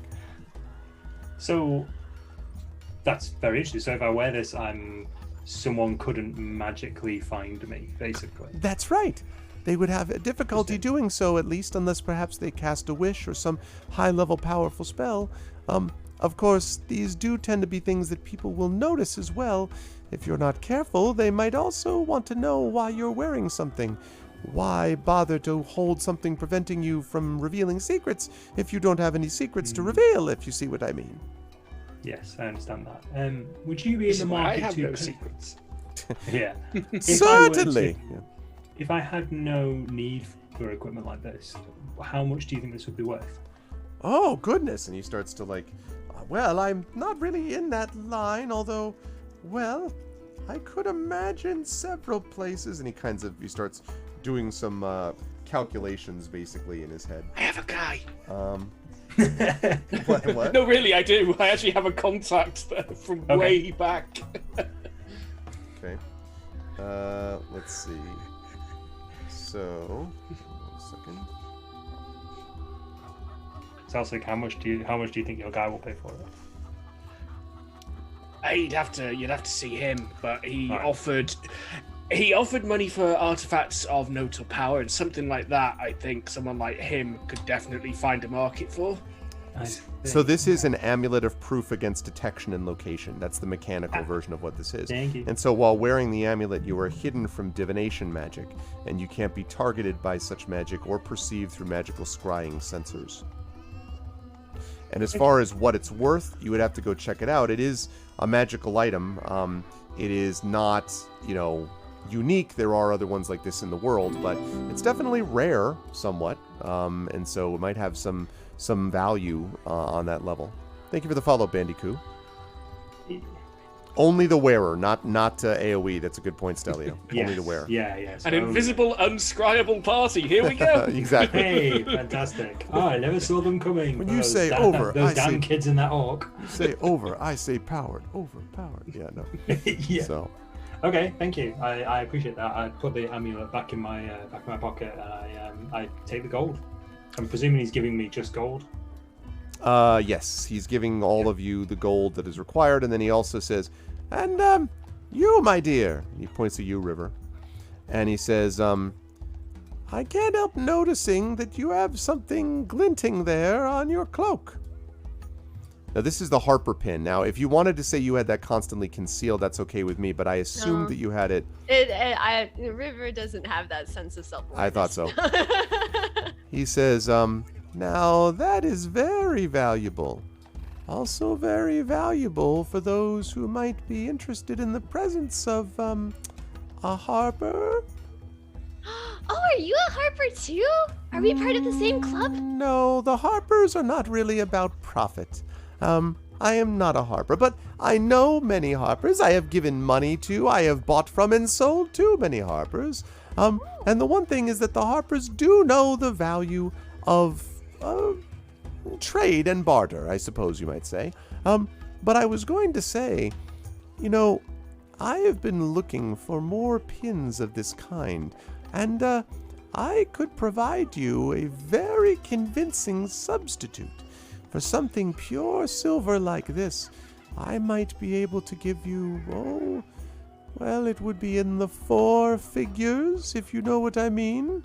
And I could give you that in exchange for which I would give you another harp looking almost identical. No one would ever be able to tell the difference, but you, of course, would have a much heavier pocket. Can I have the pretty gemstone? Oh, no, it's not like that. It's not barter. I would give you an actual harp, my dear, so that no one worries that your Harper pin has been lost. I look at my party. I don't think that's a good deal. We can't really bring a harp with us. No, I think it's too big. That's not even food. Not an actual harp, a pin the same size, and it looks just the same, except your harp is pure silver and mine is metal. Very valuable in its own way, but definitely not silver. Sorry, what metal? With it? I said it was metal. That doesn't sound like a metal I've heard of. Where's it come from? I'm sorry. What I meant was metal. It's that kind of metal. Oh, no. Can I roll perception to see if that sounds like any metal I've heard of? Sure. You can perception. Let's call that let's say insight. Okay. It's true metal. Crit! Wow. So this is the thing you get. You get the sense. Thank you to this Pyranjade person for subscribing. I can't imagine. Aerodynamic. He means crap metal. I mean crap metal. Oh, that's why, because Dr. Hugo Hackenbush gifted a tier 1 sub to Pyranjade. Thank you for the sub, the gift sub, Hugo Hackenbush. And welcome to the DRM free community, Pyranjade. Welcome to this place we call GOG. So what you get the impression that he definitely, the gold that you've gotten is legit, and you get the impression that he's willing to give you legit gold. You think that he is 100% full of crap when it comes to the idea that this pin is like totally, like, it may look the same, but it is not any legitimate kind of metal. But he's willing to pay River for the amount of what the harp would be worth in raw materials. So he's not exactly trying to put one up on her, except for the whole, oh, it's very valuable metal, super valuable, blah blah blah. It's definitely not valuable metal. I don't think the metal's that valuable, is it, really? Well, it does the job. It will fool those who might look at it more closely, and the money that I'm promising you would be considerable sum, enough for you to perhaps overlook the details of the metal. So. Well, it's not my decision, but I don't know. Elsig, you're good at this. What should I do? I think that's dumb. I like my pin. It's very shiny. I feel like his won't be as shiny. Yeah. The harpers might not want to give you another But the money, one. my dear. The money. Well, what do you do with money? You can't even eat money. It gives you a tummy ache. And he kind of pauses, like... he kind of looks around. He's like, but you can buy other things with money, my dear. Like, I don't know, food, clothing. Oh, can you buy food clothing? Food, clothing in Neverwinter, probably. What happens in Neverwinter stays in Neverwinter, I suppose. I will go ask Sparkles if I can sell the pin, and then I will come back and give it to you. Sparkles, yes. All right. You can certainly do that. And he kind of like flashes a look to you, Celsik, and you, Urash, as if he's like,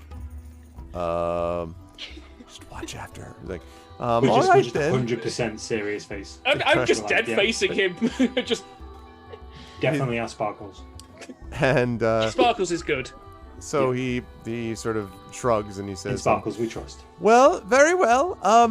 That's, I think, the only information that I need. Do you have any other things, any transactions you'd like to engage with? Well, yes, I have one other thing to ask you, but first, do you have any other sales you wish to take a place a part on? I think I'm... I have in my inventory one gemstone question mark and literally no other information. So I'm just going to nix that because I was going to say, it probably is. I'm happy to... Yes, the question mark gemstone. The greatest of all gemstones. Question mark gemstone. Yeah, I don't know where I got it or why. Hang on, I'll break out a D100. Yeah, exactly. Let's find out what it... Oh, it's worth 50,000... No. No, so I'll just skip that. Don't worry about it. Okay. You don't know anybody who might need some white frost dragon scales, do you? White frost dragon scales? Yeah. Well, let me they're quite see. rare. There's... Well, I hate to send you to him, but... Well, there's Baranor Bronzebeard. If you go down about 5 or 6 city blocks as you continue, you'll see on the right this large, overlarge hammer, clearly not compensating for anything. If you go in there, you'll find Baranor Bronzebeard, and he is supposedly a purveyor of all things monstrous. He, I think, is kind of a bore, to be honest with you. Excellent. And also a bore, no unquestionably, but He certainly has killed things in his time. Perhaps he can help you with that. I think we found our next direction. What did you say, Sounds good to Rash? me. Yeah, I completely agree. I did have one very quick question for you. Certainly. Mr. Gnome, whose name I can't remember and didn't know down. Pinch Gold! Caliber Pinch Mr. Gold at Gold, your service. Caliber Pinch Gold, absolutely. The best family name I've ever heard in a D&D game for an artist. Do you sell anything that may help me in battle or combat or adventuring, like anything enchanted? Yes! Are you in the market for that? And he reaches down and he pulls up a bag. He says, yes, indeed. You hear this? And it sounds like coins jingling. Yep. He says, nothing more valuable in the world in combat. A fight begins, you toss this at them and run away. And he opens it up and you see there's a bunch of coins inside them. They're like, too busy picking up the coins. Too busy not to worry about running after you. I highly recommend it, especially if the some of the coins may be made of metal. It's possible. I mean, as a strategy goes, it's a very solid one, but it can get Coins to the expensive. face. Yeah. Okay, cool. So nothing magical then. I think it's magical. So would you if you had escaped several gnolls. I normally just. It's true, because by the time they realise that they mostly gold. By that In time, you're very appearance. far away. I imagine there are Yes. some gnolls that would want my vengeance against someone like me, but I'm used to it. Live life dangerously, that's my motto.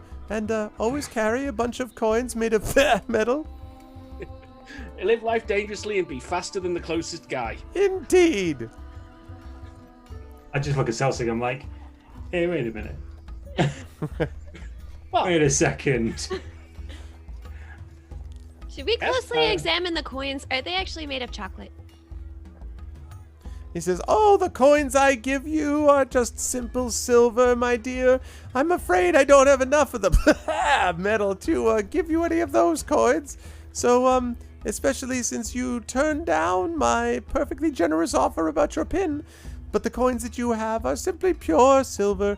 It's pure gold, I mean, sorry. It's against the law to... Yeah, I've said Freudian slip. I was about to question Gold, that. silver, That was what? gold. No. Hang on a Pure gold. That is all that they are.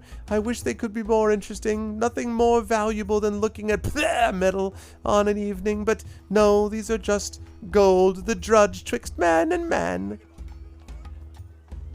I think our business is concluded then, Mr. Pinch Gold. Very well. Indeed.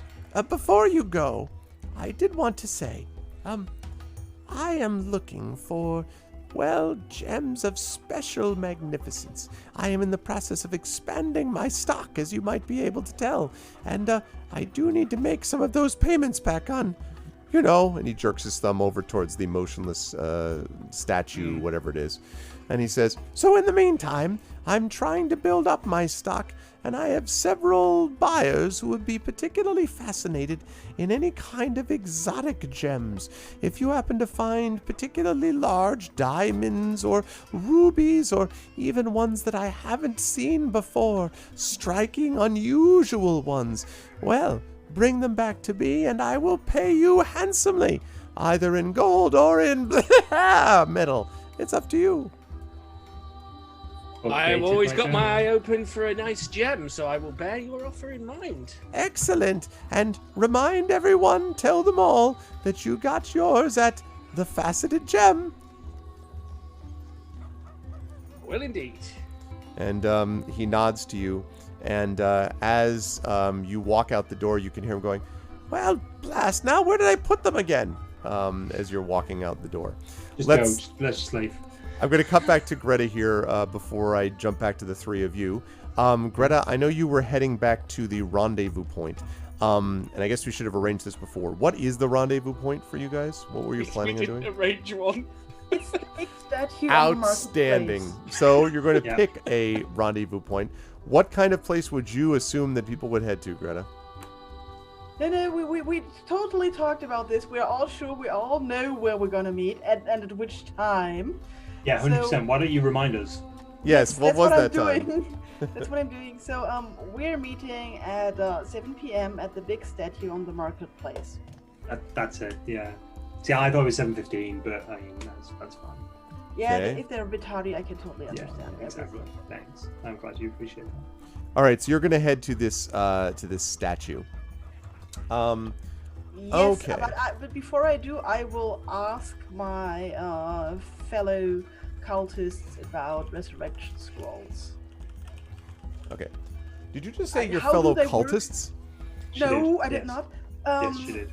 So, what do resurrection scrolls do? Do they work on 1-year-old corpses, and how expensive are they?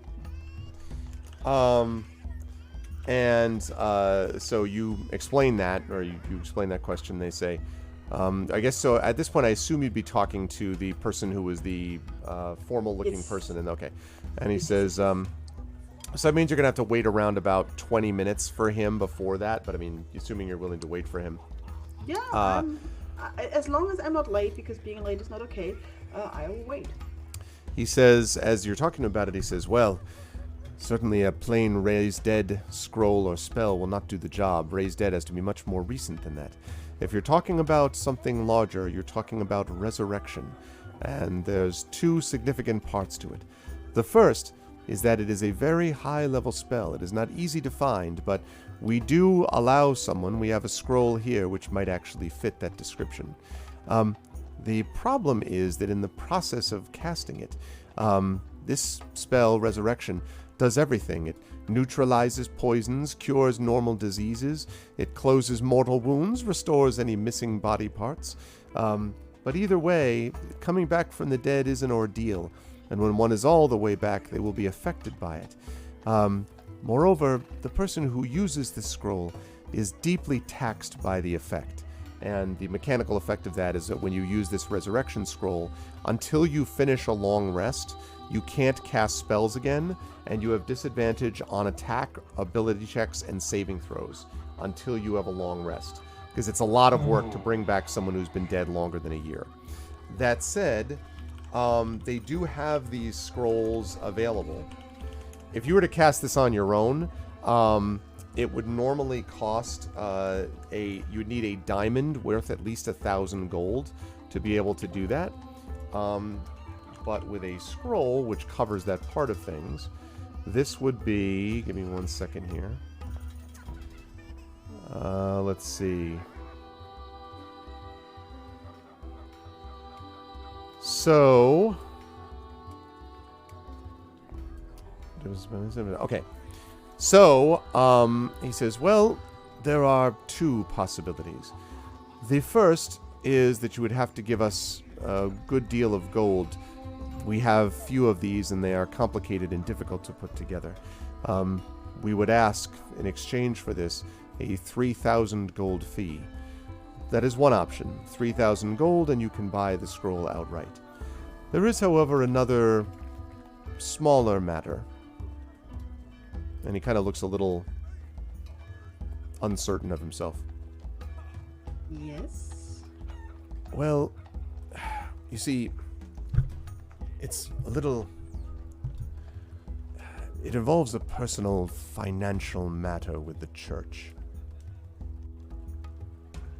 Greta looks at him with complete non-understanding.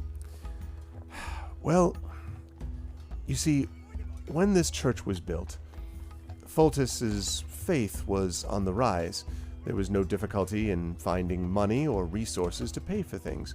And so, the fathers of the order decided to expand, to build things even greater than might normally be the case. This stained glass window you see, for example, was brought in at this time. The problem is that Fultus's flock has been rather, kind of looks around again, overextended.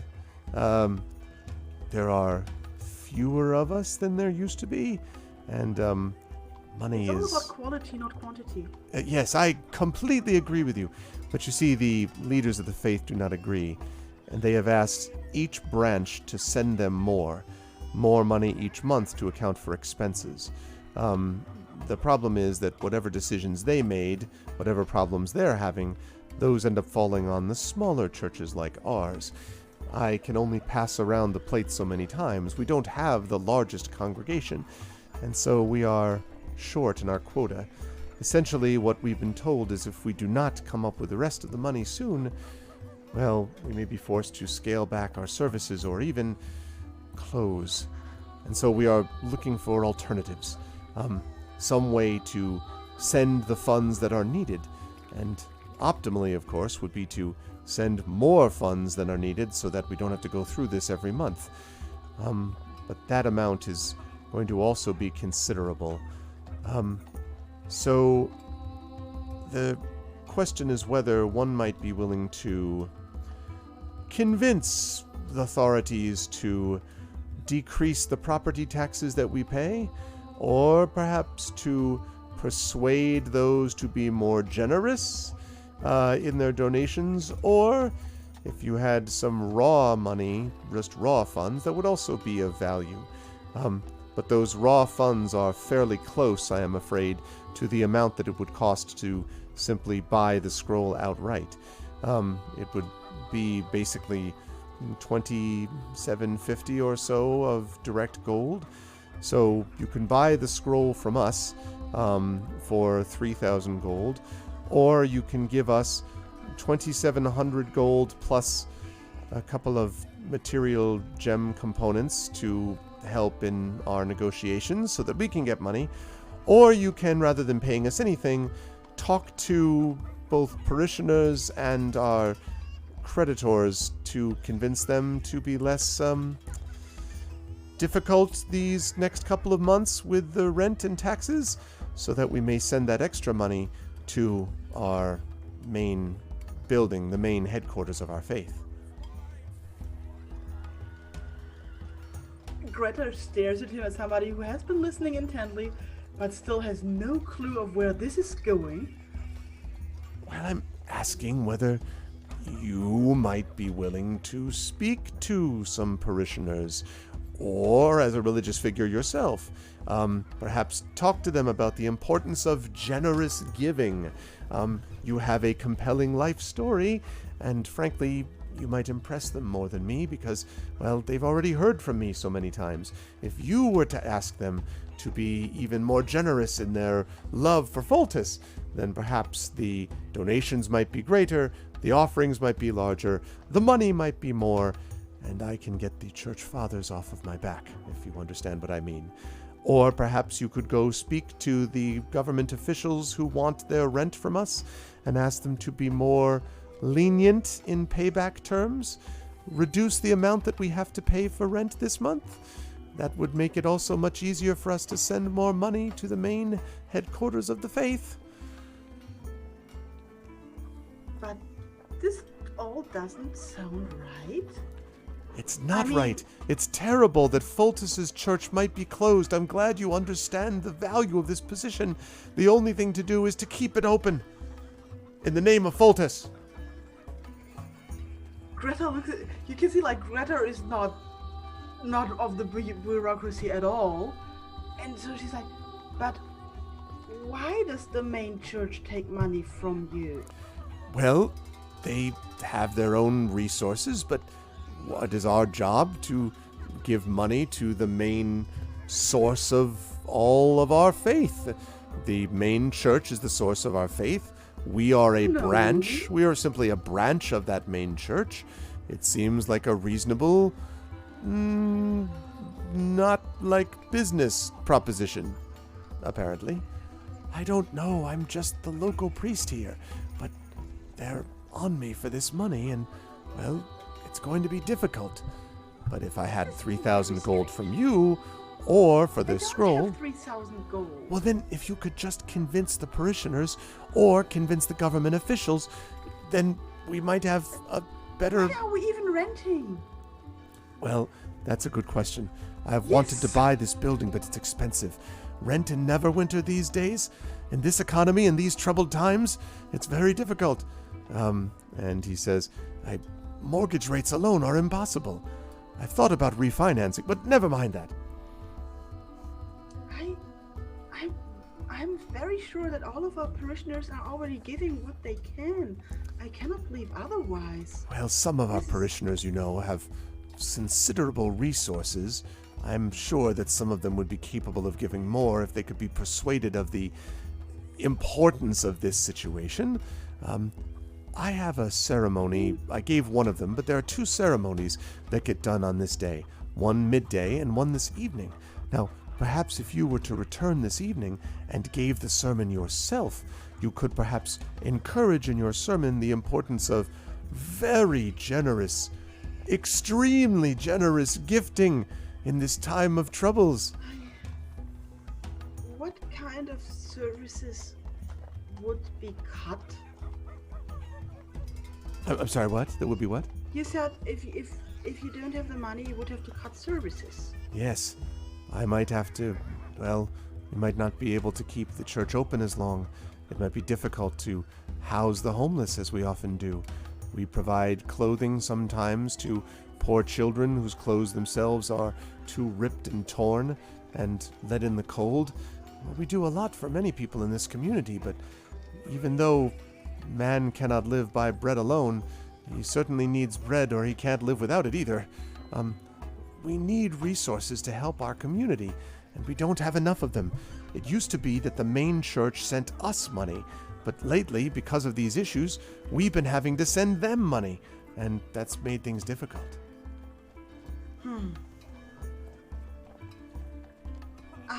What are these officials that I would have to speak to about not asking for rent immediately? Well, there's a lot of people that answer to this, but the main one right now is in the Housing Authority. They're responsible for looking at housing all across the city, and it is their job to establish certain rents. We have, of course, landlords, but the city itself owns this area, so really it's just convincing city officials, and there are several of them who deal with this. The particular one in question is, and he kind of lowers his voice, Lady Candle. Her name is Lady Candle, and she is... Are you making this up? And he looks at you. Am I making what up? Lady Candle? Yes, her name is Lady Candle. It's a long story. There are several unfortunate nicknames, but that's irrelevant. She is a minor official who is convinced that she's more than minor.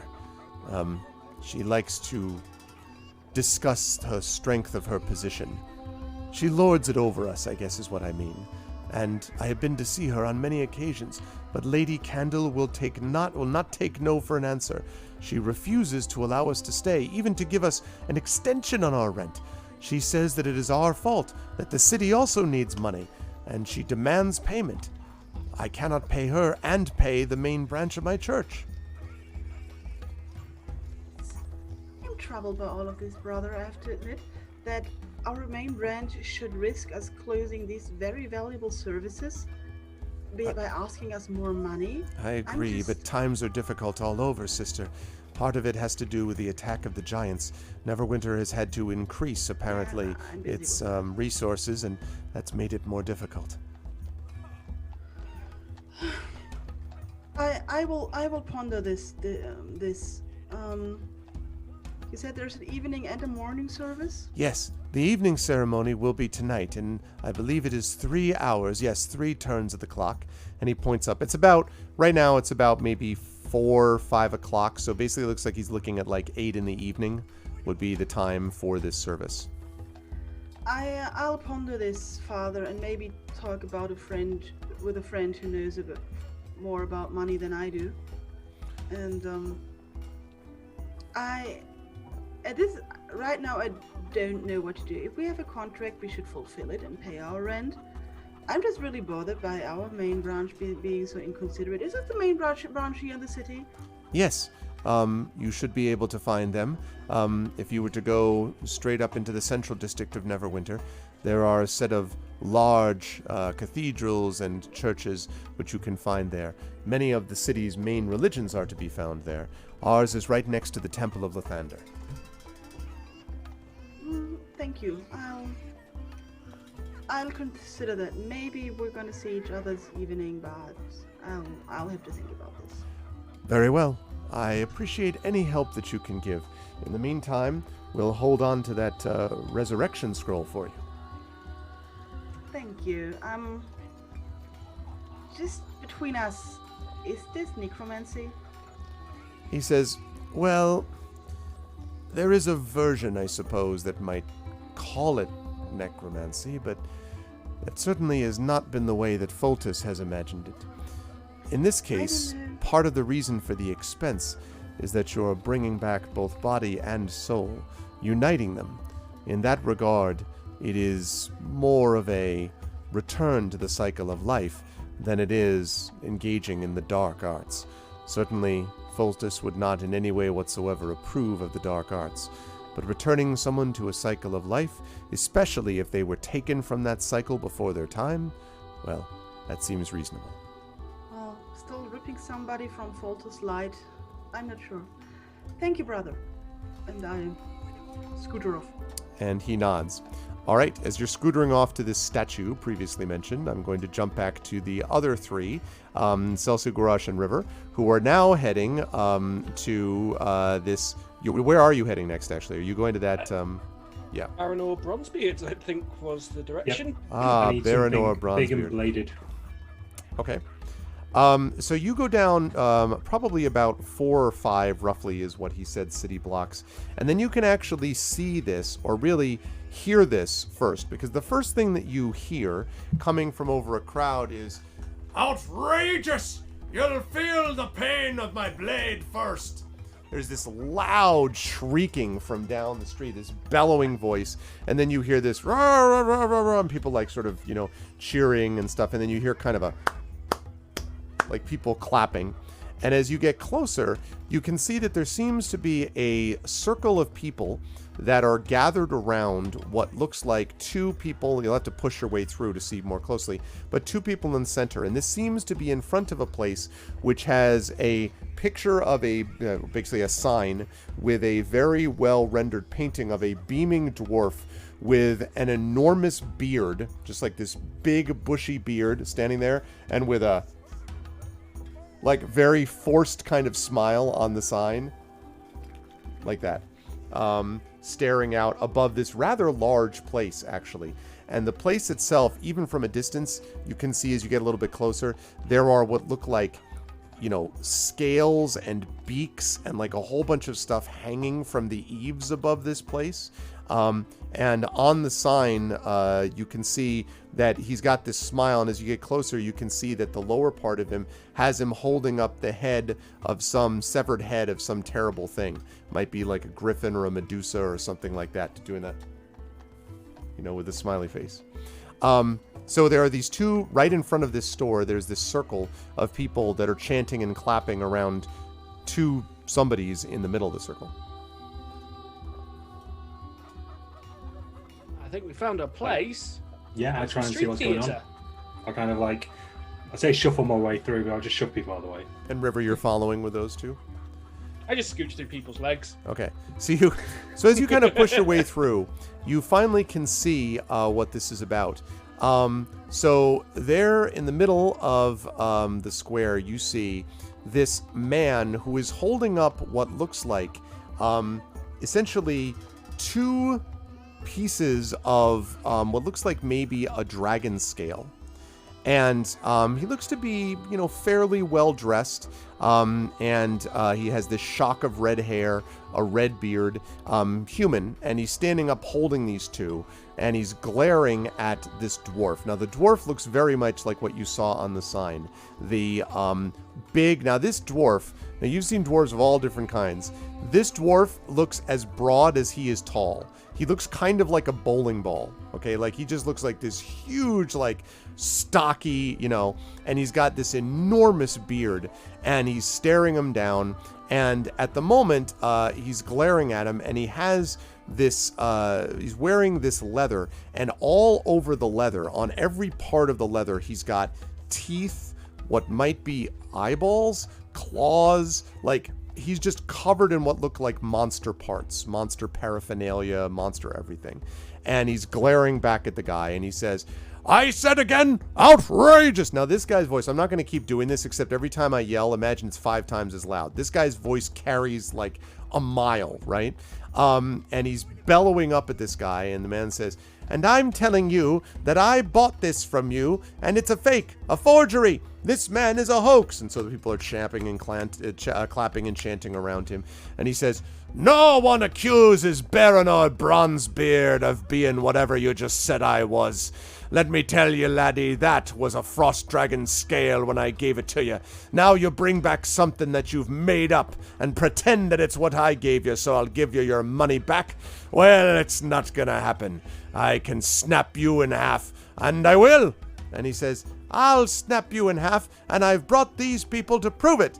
And he snaps his fingers, and these three guys who basically look like, you know, you've seen these before. They're sort of like these swaggering thug types, bandit types, like kind of wearing these, you know, like they have kind of, one of them has sort of a misshapen piece of leather, which might have been a tunic at one point. And then they've got like these ragged cloth pants, and they've got, this is definitely like bargain basement mercenary, okay? Like this is Fisher Price, My First Mercenary, basically is what they've got. And they've got three of them that are standing behind them, but they're all carrying weapons. They all have short swords and kind of these beaten up looking small wooden shields. And they stand behind him, and Baronor says, ha! Ha ha ha! Ha! Ha ha! And he begins to laugh. Now his laugh is so loud that it kind of gets everyone else around him laughing, and like, ah! He says, ha! You got nothing. You're gonna come at me with those toothpicks? Well, come on then, laddies. And the three kind of, and the man says, well, all right, at him then. And he kind of steps back, and the three kind of walk forward a little bit. It's not clear if it's uncertain or what. And then one of them kind of takes his sword and sort of points at the Baronor, who's just kind of staring at him. And then he kind of, and he raises his sword to charge him. And Baronor, now you've seen, as I mentioned, a bowling ball, right? So imagine if this bowling ball were to run full speed into three rather weak-looking pins. He literally charges this guy and just like knocks the three off their feet, just throws them backwards. A great cheer goes up from the crowd, and Baronor, who does that, turns around and starts pumping up the crowd, like looking around and, you know, lifting them up, and he says, that's what I thought. You could put someone else up there and have him fight instead, it'd be even better. This is a waste of time. And he looks around. You! His eyes fix on you, Urash. How about it? Perhaps you come forth. I can beat you up a little bit, and we'll see whether or not it's worth whatever this one's willing to pay you. And the merchant kind of, the other guy with the broken scale, who looks very nervous now. The ones on the ground, by the way, are just rolling back and forth, groaning and moaning. And the guy who's holding the scale looks at you and he goes, yes, I would be happy to pay you a equitable sum if you get back what I deserve from this charlatan. How did he call me Charmin? I will not be compared to a roll of toilet paper, laddie. And he kind of looks over at him and he says, all right, I'll fight you. What do you say? And he kind of stares at you, Urash, and the merchant looks at you too. And all the crowd, of course, is all now looking at the three of you, River, Stelsing, and Urash. I say to Urash, but loud enough for other people to hear, who hires thugs to go get a refund? I don't know. Like, this seems real weird. Well, what do you say? Again, a good reward can be yours if you take back from this trickster and hoaxmonger. How dare you bring up my sainted mother into this? I'll have you. And he, goes off, and he looks and his face is getting instantly as red as his beard while this is happening. He looks like a huge red bowling ball with a beard. I mean, I was just here to get these 5 dragon scales appraised. And he says, dragon scales, eh? I know all about them, including those who try to cheat me of ones that I sold them. And the man says, that's an absolute lie. You can clearly tell that this is the dragon scale that you sold me, which turned out to be a forgery. How dare you accuse me of fornicating with anyone, he says, pointing up at him. I mean, from the looks of it, he doesn't need to make anything up. I mean, is there anything he hasn't got? Attached to his body right now? And he kind of looks over, and the merchant says, well, what have you to do with it? This is a legitimate business dispute. A dispute between a coward. So go ahead. Sorry, Celsius. So I was just going to say, you don't hire thugs for a legitimate dispute. These are not thugs. They are my personal security. Currently his personal security. You're rolling around. So I'll Get walk better up security. to not the blacksmith. I'll walk up to the other chap Okay. and I'll say. He looks up at you. He's like 5'3". So if I were to get involved in this, there would be payment, right? Oh yes, absolutely. I would pay you well for getting back what is my own. Yeah. Well, as I'm a seasoned bodyguard and adventurer, I'd need payment in advance, or at least 50%. Advance? Well, I just put my hand out. You see, part of the problem is that I have a somewhat cash flow difficulty because of this fraudster. How dare you accuse me? What does that even mean? He starts looking around, Baranor. What is fraudster? Did he call me a frog? He called me one, didn't he? So the man looks at him and says, if you could get that money back, I would be able to pay you, of course. See, so this is how it's going to work. You're going to pay me 50% of what you're going to pay me for this job. I'm going to take care of this problem so that these people don't rip you limb from limb for causing a scene and pissing off what is probably one of the bravest blacksmiths I've ever seen, considering the amount of trophies he has hanging from his balcony. Or you could piss off this entire crowd, the blacksmith who's just dispatched your personal security, and the 3 adventurers that have just bimbled into this conversation, including one half-orc who, quite frankly, cannot be asked with this conversation with someone at the moment. All right, I'd like you to make what I'm guessing is an intimidation check. Yep, absolutely. I just got a big grin on my face. Just stand there like this, just like, ha! 17. 17, huh? All right, let's see. So the choice is yours. Pay half now, I take care of this problem, you don't get lynched. Leave, you don't get lynched, because I make sure no one rips you limb from limb. Yep. And you never bother this man again. And he looks up at you, looks down at the rolling back and forth guards or mercenaries, looks over at Brianna, who is just like, well, language monger. And he kind of pumps up the crowd, high fives a couple in the crowd, and the merchant looks at you and says, well, you'll pay for this. And he says to Brianor, and he says, you'll pay for this, and you too, sir. You're probably hired by him, another one of his I interrupt him by taking my spear out and slamming the haft into the ground and going, getting real tired of this. So he Homer Simpson like back into the crowd. Into the crowd. Oh yeah. and the crowd itself is like, you know, some of them are like, oh, they're like disappointed that they didn't get to see a fight. I turn around to the blacksmith and say, well, now he's out of the way. I haven't had a wrestle in a while. Do you want to give these people a show? Outstanding. That's what I'm talking about. Right. Let's get a little bit of this music going on.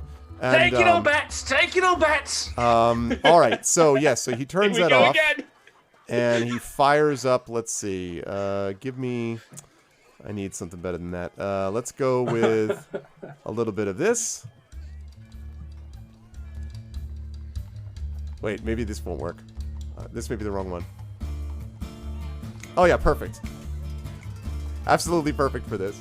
2, 3, 4. In one corner, we have Baranor Bronzebeard, the All right. beastly blacksmith. In the other corner, Urash Faceplant. Oh man. So do you actually? I mean, Rush Chelsea, if you pancake. want, you could jump in the middle, and you could actually. Yeah, right. I'm trying to jump in the middle. Take it all bets. Hyping it up. Ah, Absolutely priceless. Raynor is extremely excited. At He's our like, meeting point. Yes. outstanding. I would haven't love it got if this to the were meeting near point the yet. meeting point. Actually, you know what I'll say, actually, Greta, is that from where you are at the statue, you do see a commotion about a block and a half away. There's a lot of noise and shouting. So you could go down there if you wanted. It's not Will I be unreasonable. late just if like- I do? You're just like, what have they done now? You're early at the moment, so you might be able to go and come back. Maybe somebody needs my assistance, so I'll have a look. Okay. So you head down, and as you get closer and closer, you hear the very familiar voice, and the voice is shouting, Selsig. The terror of tribal Urash. And everyone's like, "Ah, terror of Tribord." People are like the shrugging, like, Terror Tribor. You also see that, like, a lot of paper is moving around in the crowd as people are sort of talking to each other. Covered by his license. So, yeah, exactly. Not even in this city. That's 2 mentions of the license so far, people. Greta, as you get closer, Greta, you can see that there are what looks like 3 very clearly guards that are wearing sort of Neverwinter livery, and the seal of the city are standing with halberds, and right at the moment they just seem to be standing with their hands folded. They're watching from a distance, so they're not stopping anything. They're just kind of watching from a distance, waiting for the destruction of property. Yes. I'll see if I can get a good vantage point, and let's see, because Greta is very unsure of whether this is actually illegal in some way or not, but so far nobody seems to have gotten hurt that she can still see. So no one's got arrested, so everything seems to be fine, right? They're just being their authentic selves, and I respect that. He's So living I'll their best watch life. with my arms crossed.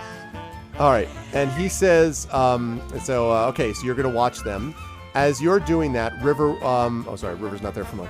I will come back to River when baby mommy has returned. So in the meantime, so Celsig, you are doing all this announcement and pumping up stuff. And Breanor finally says, all right, it looks like we're ready to go. Here are the rules of our competition.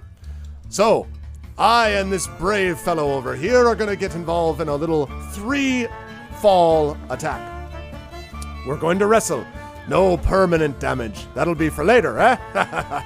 I'm going to do what I can to knock him over and pin him to the ground. He'll do the same.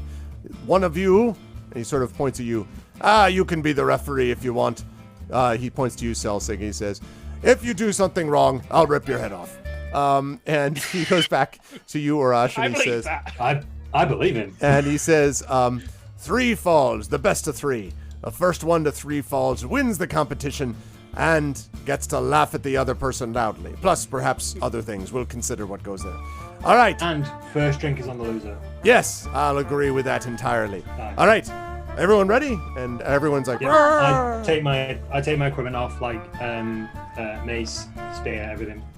Okay. Arash, would you like me to hold your spear while you're occupied? Greta, hello. Yes, that would be fantastic. Thank you. Also, you can take your mace back as well. I can't remember if I gave you that back or not. No, you didn't. Oh, excellent. Well, you keep that, and if you could hold my spear, that would be awesome. Thank you. Just for your information, I just found out that resurrection scrolls are really, really expensive, so be careful. Did you steal those gloves? Excellent. I Nice can't gloves. see the gloves because they're in the helmet in my backpack. Oh, I thought you were wearing them. Sorry. No. By the way, Mr. Zeno's point about oven gloves at the ready, Greta, makes some sense. Like, they may need some immediate work. Okay. So, in effect, what this means mechanically is that you are going to be trying to pin each other, which basically means a series of grapple checks. So, you're going to be trying to grapple by using strength checks, essentially, is what that works out to. And these are opposed checks.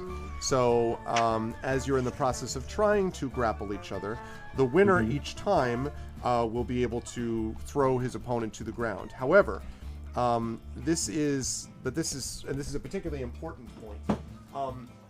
Your description of what you do in the given round is going to be important in deciding how effective your attack is going to be. So, in other words, are you going to back off and try to prepare like a defensive crouch? Are you going to charge? Are you going to, attempt to overwhelm with your extra weight? Or like, what are you planning to do in each of these cases? So that's basically the idea. A little bit like the dance. Yes, very similar to that. That's right. Okay, cool. And you're going to be making a either an athletics check, which is based on strength, or an acrobatics check, although I'm guessing that you're going to... you're going to be making a strength check. I take that back. He gets to decide what he's going to do as far as acrobatics or athletics. So, also mechanically speaking, sorry to interrupt, for anyone watching, I get advantage on strength checks for anything that I push, pull, lift, or break. So that's going to come in handy here because of my Totem Warrior path. I think all of So those are when going you to see me happen at rolling some multiple point. dice, when you see me rolling multiple dice, that's why. I'm not just trying to cheat. I do that secretly. well, Arv never actually knows. Okay. Exactly, all right. right? Okay, so let us get that. Let me pull up this here. All right. I'm gonna actually, you know what? I'm not gonna pull up the whole turn order because it's just two of us. So let me just have you roll an initiative check to see who goes first. Can I lower the music a little bit? What's wrong, Adaruxu? You mean you don't want to hear even more of this? Okay, I'll stop. I'll turn it down a little bit. I critted. Wow! Look at that. I go very first. Yeah, you very much go first, and he absolutely did not crit on his. So, all right. So you are the first to act. So, basically, what we're both going to do is we're both going to secretly decide and then reveal to each other what decision has been made. So I'm going to write down what he's going to do. I'm going to mark for myself a little note about what he's going to do. I need to get a pen and a piece of paper. Bear with me. Okay. Unfortunately, I have wireless headphones and also a study full of paper and hopefully talking skills.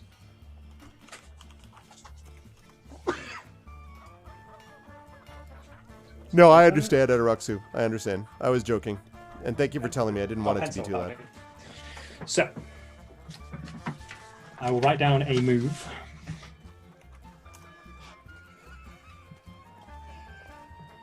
So I'm basically just trying to pin him. Is that right? Yes. Right, That's okay. right. Now, I should say also that in the process of pinning, I mean, you can try to... Let's say that he does an aggressive move, right? And you do a defensive move. Your defensive move won't pin him, but it will counteract or could potentially counteract his attempts to grapple you. So if you both do like offensive checks at the same time, thank you for the gift, Matara. Matara has gifted a tier 1 sub to Tasty Chai. Thank you, Matara. Thank you for doing that. Fantastic. Thank you very much. So yes, so in other words, if you do a defensive thing to an offensive attack, you will not pin them on that turn, but you will have counteracted their attempt and may put yourself in a better position to try to grapple yourself next round if you so wish. Or you can be aggressive and, you know, so that's basically why. If both of you are being aggressive at the same time, then it's really simple. Like both of you are just making grapple checks and that's how that works. So yeah. So basically you're deciding between an offensive or a defensive maneuver. Yep, makes total sense. Okay, I'm ready when you are with the first move. Ready when you are. First move is... Go ahead. So, first move is on 3, 2, 1, rush and spear. So I have sidestep. Rush towards him and try and spear. So yeah, actually, that's a good idea. Maybe I'll reveal that in my notepad. That way I can make it so that people are seeing them doing it at the same time. You'll have to trust me on this one, but for future ones, I'll do that. Sure. Yeah, okay. I see. All right. I will add that in. Just give me 1 second. All right. So this was a sidestep, but for future, I will put that like there. Like so. Okay. There we go. So I put that on stream. So I will now put that out for future moves. Okay. So you said charge and spear? Yep. Okay. So your charge and spear, he seems to have been anticipating that. And so that's the sidestep. So he sidesteps and basically tries to use your own momentum to throw you into the waiting crowd. So what I will need you to do here is I will need you to make a dexterity saving throw to see if you can avoid being unbalanced and flying into the crowd. Okay.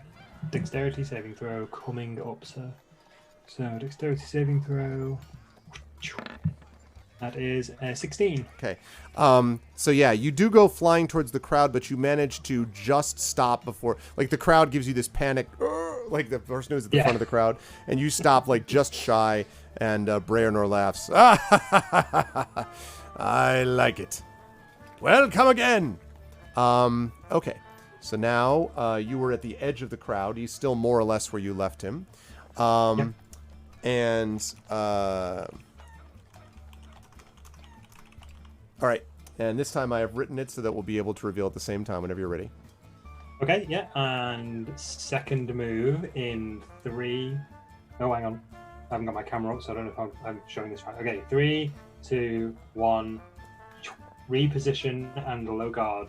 Okay. So I'm getting to my feet. Wow. I'm in a low guard position. Check out what I just did. Charge and go low. So he went straight at you. And because you were prepared for that charge, it means that you are basically ready for him. So what that means is that you avoid his offensive attack, and also you have set him up where he is going to be at a negative for whatever the next move is that he's going to make, because he's kind of like, you know, like kind of staggering back a little bit. Okay. Let's see. So let me block that down again.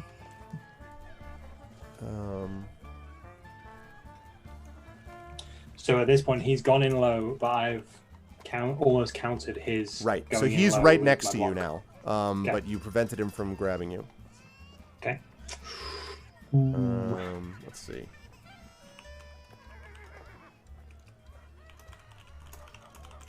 Okay. Okay, I need to change my mind. Sorry. Sorry. Just need another piece of paper. I'm not as certain as I was a second ago. I'm not as certain as I was a second ago now. Maybe not now. No. That song is stuck in your head? Good. It's L'Chaim. Okay, I'm ready when you are. So, All right. 3, 2, 1, suplex.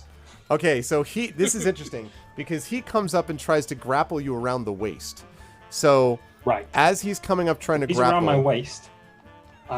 In that case, to pull off my move, I'd need to put my arms around his body and try and lift him, breaking his hold on me, so then I can slam him down. Yeah, I think this is basically makes going to be two. Yes, I think so. So I think this is going to be two opposed grapple checks here.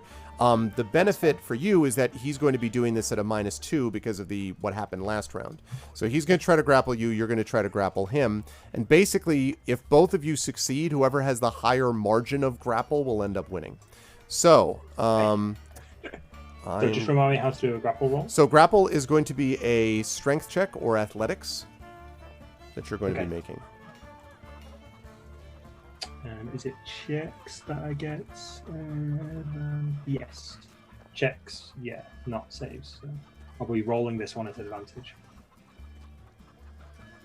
Okay, yeah, so the first one you're doing actually is sorry, I should have said before. Yeah, sorry. The first of those rolls is to avoid being grappled, and then the second of those, theoretically, and then the second of those rolls is to try to grapple yourself, and then the higher sort of margin will be the one that matters. So that first one was 9, was for the... So, but they're both, so just to make sure I understand this correctly, they're both strength checks, yes? They are both strength checks, yeah. So if you get advantage on either one, then that would be 17 would be your roll for the first one? The first roll is 17. Okay, so he does not successfully grapple you. Okay, so now the second one is going to be you trying to grapple him, basically. Is going to be a 10.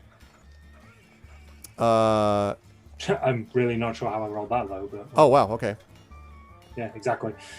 Okay, so the first time he tries to grapple, you're like, nope, and then you do the same, and it's like trying to lift a bowling ball. I mean, it's like, oh, like you can't lift him either. And he's like, and he kind of staggers back. The crowd roars.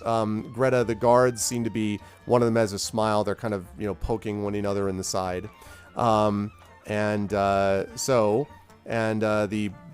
Branor is kind of like, all right then. Okay, so now let's see what the next step is. Right, okay, that didn't work. Normally, my enemies are lighter than this.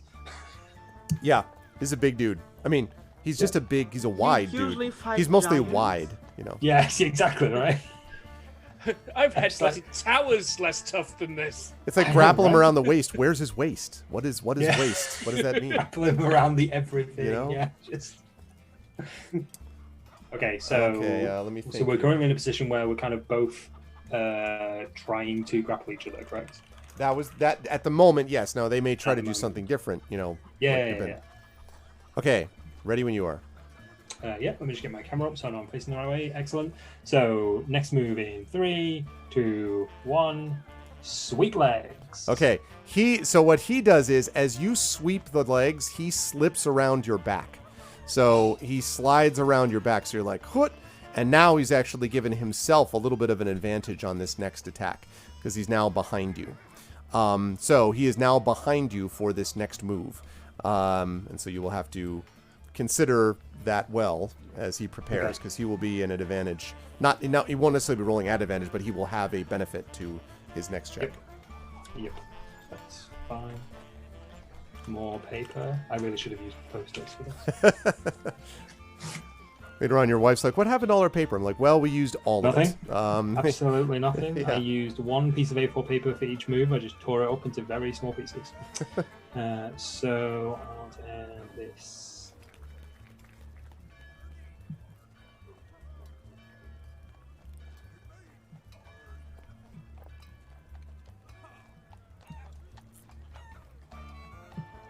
Okay, I am ready when you are. I am also ready.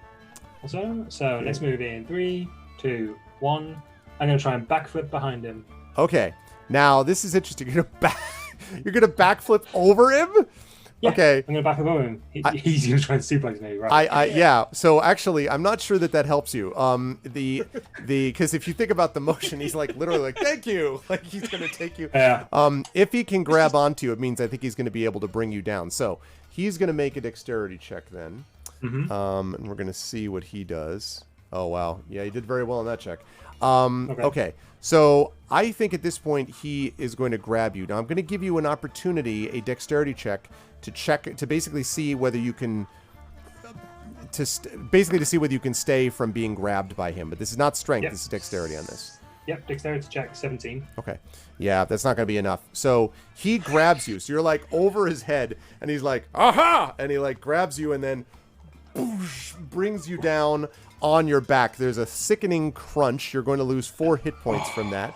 And the crowd roars as he's got you pinned. So Selsig, he yells at you and he's like, "Ah, here!" And he's got, I come running down. in and I'm like, I'm doing it just completely on the level because this guy is terrifying. He's just lifted Urash over his head. Okay, so having gotten you in that pin, he rolls out of the way. And he rolls that way. He says, "Ha ha ha! Breanor will not lose to one such as you, my friend. Ha ha! That's one down, one to go, and many more to come in the tavern." Really? And he comes around. He's now like practically skipping, from one leg to the other as he bounces around. The guards at this point, Greta, you notice that 1 or 2 other of the guards have come over. So there's now like 5 or 6 of them, and they're all sort of chatting with each other and watching the proceedings. Keep an eye of them, so just in case I need to support law enforcement here. Okay, great. I was gonna say that these days I'm sure everyone's just like, "To the hell with the guards." But anyway. Okay. So let's see. And I guess I would say that you all notice that there's just kind of actually River, make a perception check for me, please. I'd love to. Hang on a second. Sorry.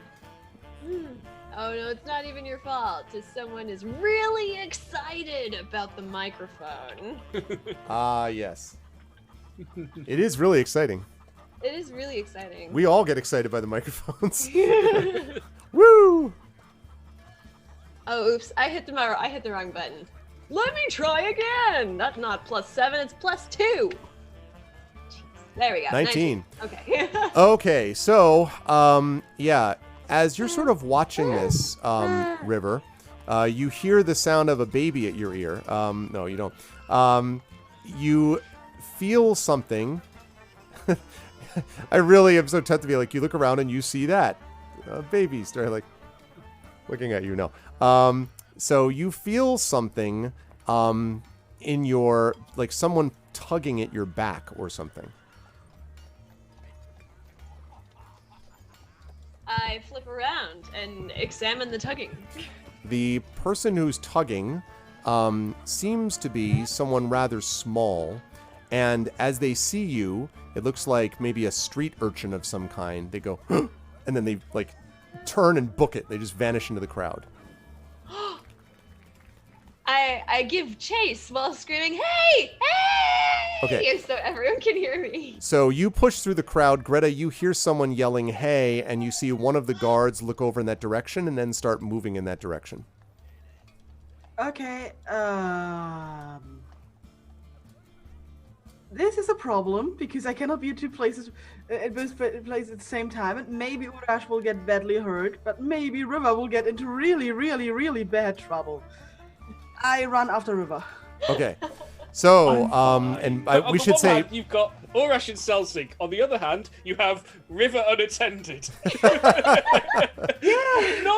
It's a tough choice. Urash getting hurt is kind of okay. Yeah, we can deal with it. The River occupational getting into hazard trouble is is like a really, really big unknown, and I should take care of it.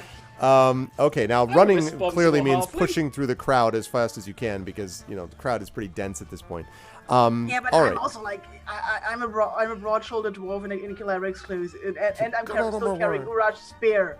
So You're inspired by everybody can Brandon. actually see where I'm moving through the crowd. Fair enough. Moving through inexorably, cannot be stopped through the crowd. Okay.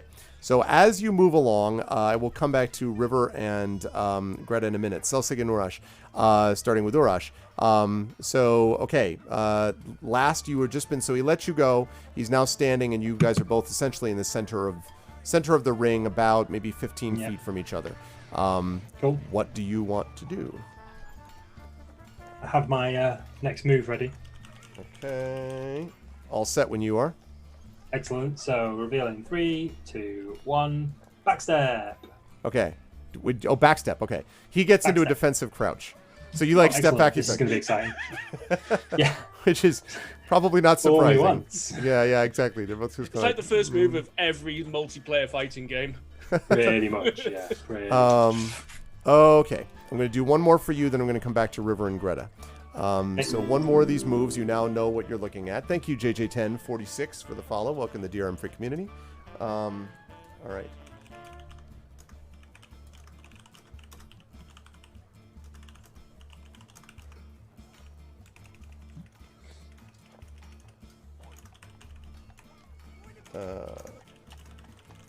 What are you typing? Jeez. Well, it's because I typed something wrong 3 times. I'm like, no. I just and in the beginning he moved on the gravel. Then he does His this, foot and then he slid does like this, a and night then he wind. does this. Yeah. Yeah. Okay. All right, all set. Ready when you are. 3, 2, 1. Rush and spear. Okay. One trick pony. He rolls low and comes up under a high attack, which I think it's fair to say a spear would be, to grapple. So what that means is he's going to be grappling, and you're going to be trying to counteract that grapple. The problem is that because of your position, you are not in the greatest position to do it. So you're going to be doing this at -2. So his grapple and your grapple. So not your grapple, sorry. His grapple and your attempt to resist the grapple. So, so I'm going to make my grapple roll, okay? And then you've got to make your strength check, which is, again, could be athletics. Not a saving throw. It is a strength check, yep. Okay. But each one of them, both the checks that you make are going to be at -2. Okay, cool. For checks, I don't get any advantage. So did you say I could take athletics? Athletics would be fine, yep. Athletics, fantastic. I'll do that. -2, which would be 24. Okay. All right. So he came up underneath, and fortunately, it was a really impressive looking move, but your overall size just is something that he can't manage. He's like, someone needs to spend less time in the inn. And he kind of gets off and backs off you and kind of rolls to his feet again.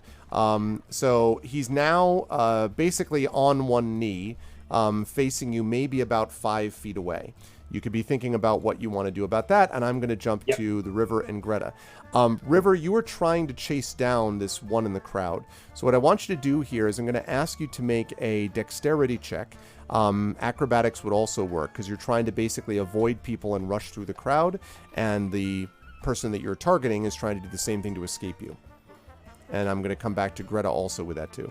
Got an 11. Okay. All right. Greta, I need you to make the same roll. So a dexterity check or acrobatics would be fine too. Yeah, no, I don't have that.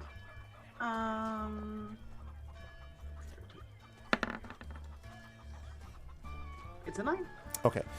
So, River, you do your best, but you've just got people kind of in their way, and like whoever this was, again, a street urchin, pretty small, a kid, maybe 8, 9, 10 years old, and so you're sort of sneaking through. He's sneaking through a lot easier than you're able to. You feel like you might have lost ground that time, but we will see. Okay, that's going to bring us back to. I'm going to have you do one more roll of those. So again, and then I'm going to come back to Urash and Selsig. But one more roll of those, River. So again, dexterity, please.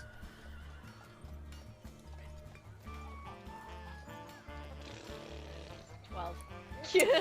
Okay, and Greta, I need you two on the same thing.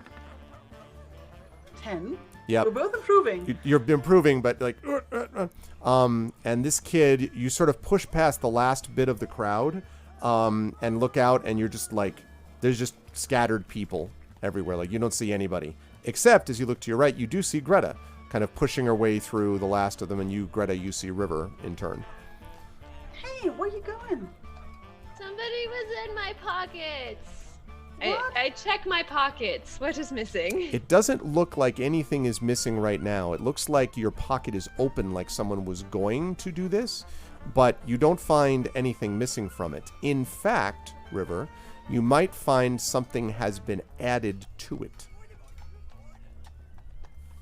I check my pockets for the addition thing. In your pocket, you find a coin that looks exactly like this one that's on the screen, one of those coins. And on the back, there is a letter, and it is the letter Y. Greta, what does this mean? Why did somebody go through my pockets and not take something but put something in there? That's more confusing. It's a coin with the letter Y? On the back of it. Like a metal coin? No, it looks just like this one. It's wooden with like metal that you can see on the stream. It's like wooden, but then there's metal little highlights and stuff like that. And the other coin that you saw that Sarissa gave you does not have a Y on the back. This one does. In fact, this one looks like it was either carved in, or it doesn't look like with the rest of the style. It's as if somebody crudely carved a Y in the back of this coin. Do I know what this is? That's a good question. Do you? I don't know. Certainly nothing. I mean, the Y is not like a rune. You think it's like the letter Y. But what it stands for, you don't know. So my coin appeared in my pocket and is asking me why it's there. This coin. Remember, this is and again, to be clear, this is an additional one, not the one you were given before. Just Right. It looks similar to the thing that that Selsig says is a gambling token. It does, but why would somebody? I mean, they are worth money, are they not? We will need to ask Selsig about this. Does somebody know we're looking for these? Well, everybody who was in the room when we got told to do this knows, which includes Imrith. And as you say that, you hear, "Hey, you!" And you turn around to see two of the Neverwinter guards facing you. I'm going to jump away from there and go back to Urash. Urash, you've got these two that are there. Whoops. Let's see. So he's on his knee in front of me. Yep.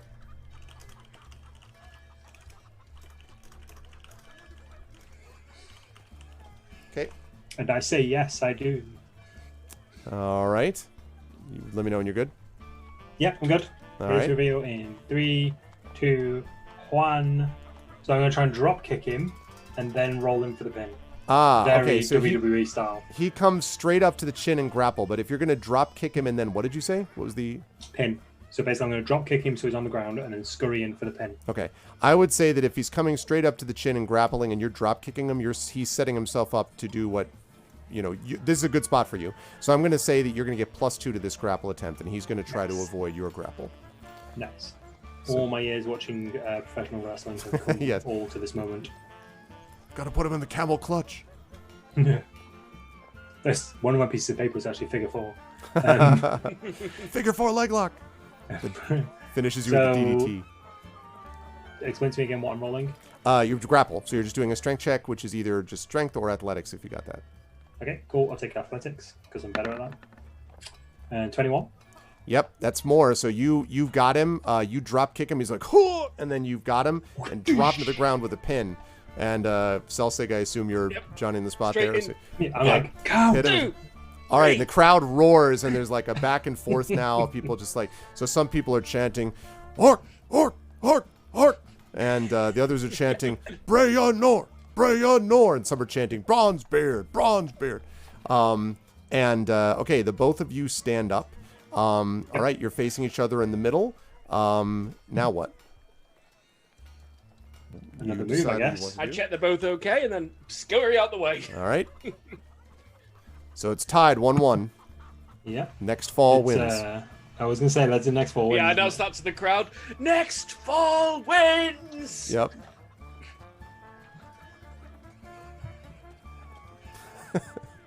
This music. Oh man. Okay, I'm ready when you are. Ready when you are. Some stuff. Let me just get my camera. Oops.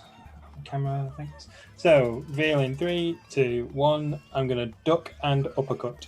Okay, he's going to charge. So if he charges and he's ducking and uppercutting, I think you're uppercutting right. He's probably coming right into your punch. So I'm going to say that's a +2 to your grapple.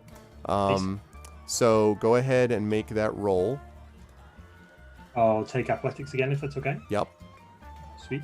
And +2 to it is going to be 20. Wow. So just enough. So it seems like he's going to avoid it, but you're like, you just lower one and you kind of stagger him backwards. And then I assume you grab him and drop him down. Yeah, pretty much. Yeah. And he kind of on top stumbles him, backward and falls.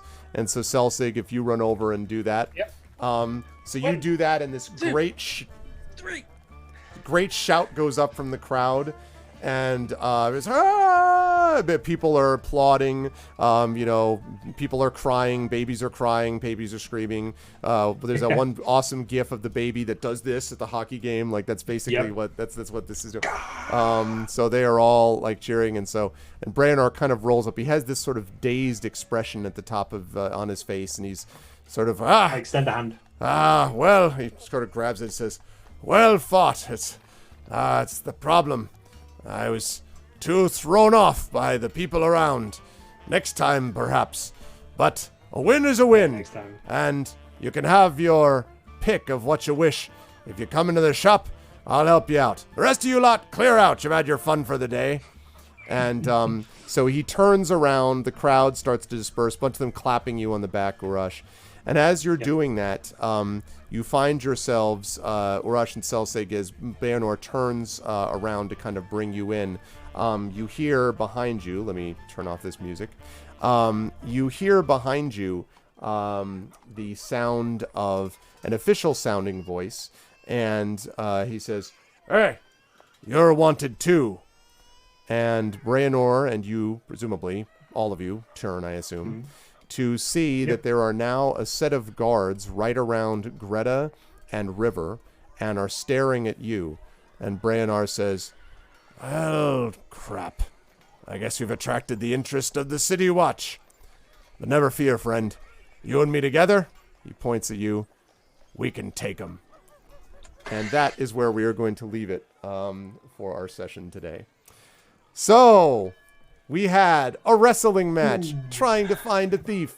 We had gloves of healing. We had a big join me and try to get money back for my church deal. We had a lot of stuff going on. So, yeah, it was a wrestle hanger, basically. That's right. It I was a still wrestle haven't hanger. opened a bank account. But close. It's so close, though. It's so close. But yes, and this was, I saw Celsig refer to this as kind of an intermission episode, and it is a little bit that. I imagine you'll have the rest of that squared away next time, and as we'll move back into the main story. But soon. Yeah, and listen, it's up to the players when they want to go or not go. But this was, as always, a lot of fun. I will start with River on the bottom, thanking both her and her co-star for the appearances today. How did River? It was fun watching, it was fun watching River do a lot of this stuff, including sort of running after the person and being like, "How are there coins in my pocket instead of out of my pocket?" So anyway, I was enjoying watching River do her inimitable methods of personality presentation. How did you feel about today? Where will the lovely folks see you next? Today was awesome, as usual. I loved it. And sorry for the distraction of somebody eating my microphone. But it was good. Yeah, I love figuring out kind of what River's gonna do, because as I said before, it's really unplanned for me. I don't really know her very well yet, and so I'm still figuring things out as I go, but it's a lot of fun and super organic, so I enjoy it very much. As for when I will be streaming next, I don't know if it'll be tomorrow because baby has a doctor's appointment, but Thursday morning on my channel is what I'm aiming for, so hopefully that'll work. Feel free to follow me, and that's how you'll know when I go live. Thank you, Chai, and best of luck with the doctor's appointment to the baby as well. Moving right on up the line, Mike, we got a chance to see Urash at his intimidating best, not only dealing with certain issues with, gnomes that are, looking for particular gem solutions, but also having to do a little bit of a wrestling match with Breanor and the rest. And so you got to use your best WWE, which was fun to watch. How'd you feel about today? Where will the folks see next? It was a lot of fun, a hell of a lot of fun. Like I say, I always have fun playing D&D with this group. There's just something special about the chemistry within this group and these characters that just, chef's kiss. I'm already looking forward to the next session. I think for Urash specifically, this feels like a bit of a turning point for him. So like he's kind of out of the worst of this kind of curse mentality and getting through the darkness that has kind of surrounded him. So he wants to basically dive back into the adventure. He wants to get some new kit. He wants to get some new faith, that sort of thing. He wants to sort of reinvigorate himself and really do his best, be his best barbarian for the party. And I'm really excited. If you do want to follow me, that's absolutely fantastic. Mainly follow me on Twitter. I'm having a bit of a social media detox right now. I haven't had social media for like 2 weeks or so, and it feels really nice. But at the minute, all of my project work and any new announcements will be on Twitter. So you can find me at Peripheral Mike. And you can find out all of my comings and goings, if no one minds the plug, at peripheralmedia.net. So yeah, that's pretty much it. I'm super looking forward to next time. Good stuff. Thanks, Mike. Also good stuff as well from Celsig. Saber, I was having a lot of fun with you talking to the Caliper Pinch Gold. I was enjoying your sort of discussions with that guy. And there was, of course, the classic sight gag with Urash constantly putting the things back in his eyes. But that, and then you also being like, this is a chance to actually make some extra names for ourselves, in this corner and all that stuff. So I was digging you as the manager. I guess that would make you what was his name? Paul Bearer, right? Or one of these, like the kind of manager types. We need a gimmick. Something. We got to have something going on. Always about bringing in the people, but it was a lot of fun. How'd you feel about today? Where would the lovely folks see you next? It was a lot of fun, and it's like we can't even have what was supposed to be a simple shopping trip without things escalating. I forget who it was now. I think it was Rudnell in chat said, leave them alone for 30 seconds and they've organised Fight Club. That's true. It's very, very true. But yeah, I mean, it was an intermission episode, but I do think we've been long overdue getting a few affairs in order and just sorting out our backpacks. And do we really need this? Can I sell it now? Yeah, me and you're right. Me having to be like, like sorting back through the book. Where the hell? Still got a couple of bits like that on me at the moment. Yeah, it was good times. Where will they see you next? I'll be back tomorrow right here on GOG. I haven't picked the game out yet, but if all else fails, it'll be Sid Meier's Pirates, which is always a fantastic game. And I'll be back on my own channel Thursday evening. So, yeah. Good stuff. Thank you. And again, thanks for doing Moobot and Dashboard, and much appreciated. Good stuff today. And again, good stuff. Pyron, you had a different experience. Thank you, Pedro, for the follow on GOG. You had a different experience from the rest of the crew, except your experience was, you were watching them at the end, but you had, dealing with going to find out about Faltus, dealing with going into the smithy in the helmet for the last time and getting those gloves. I thought that was a nice moment of RP for you. Coming out of that and then having to deal with the guy, basically you being like, what are you saying? And he's like, I'm asking, we need money. Like, we need to help money. And you're like, what? This whole, like, I have to unravel corruption in the church or something type of thing, which it was interesting to watch. And you had that experience. And then you got to be back with the party as they were involved in their shenanigans. But you had your own really interesting moments, I thought, for Greta, too. How did you feel about today? Where would the lovely folks find you next? I absolutely love these sessions and I'm currently enjoying them so much. I've been like talking about this every day for at least a week. Like, Ebenezer, Tuesday is D&D. Tuesday is D&D. Like, don't forget, Tuesday is D&D. So this is just so wonderful. So I don't actually know when the people will see me next. We are internally planning a few things, but there's nothing I can talk about yet. So let's see. But if you want to face off against me, I'm currently playing a lot of Race the Sun, so you can try to beat my high score. I'm playing nearly every day. Not for example, didn't play today, but I play it a lot. So get the game. It's on GOG. It's great. Yeah. So that's it for me, I would say. Good stuff. Thank you, Pyron, as always. Can't we have a whole month of GOG D&D? We have talked internally about the possibility of doing, like once in a while, doing a month where we do 2 sessions instead of 1. We've talked about that. It's not easy for Pyron, especially because of the time zone difference. And it's not great for Mike or for Saber either for that reason. But, it's the kind of thing where we get that because sometimes it's not me. It's the players who are kind of like, so what are we playing next time? So there is definitely that feeling. So I could see that down the line being the kind of thing that we might do an additional one, maybe as a surprise. I don't know. Maybe in August, people will be like, yeah, let's do 2. I mean, I would be happy to give up my slot, so to speak. I'd be happy to not do video games, and to do D&D, my favorite game in the world, twice with these amazing people. I mean, I'd twist my arm, right? Like, I'd love to do that. My move set. Do you really have a move set?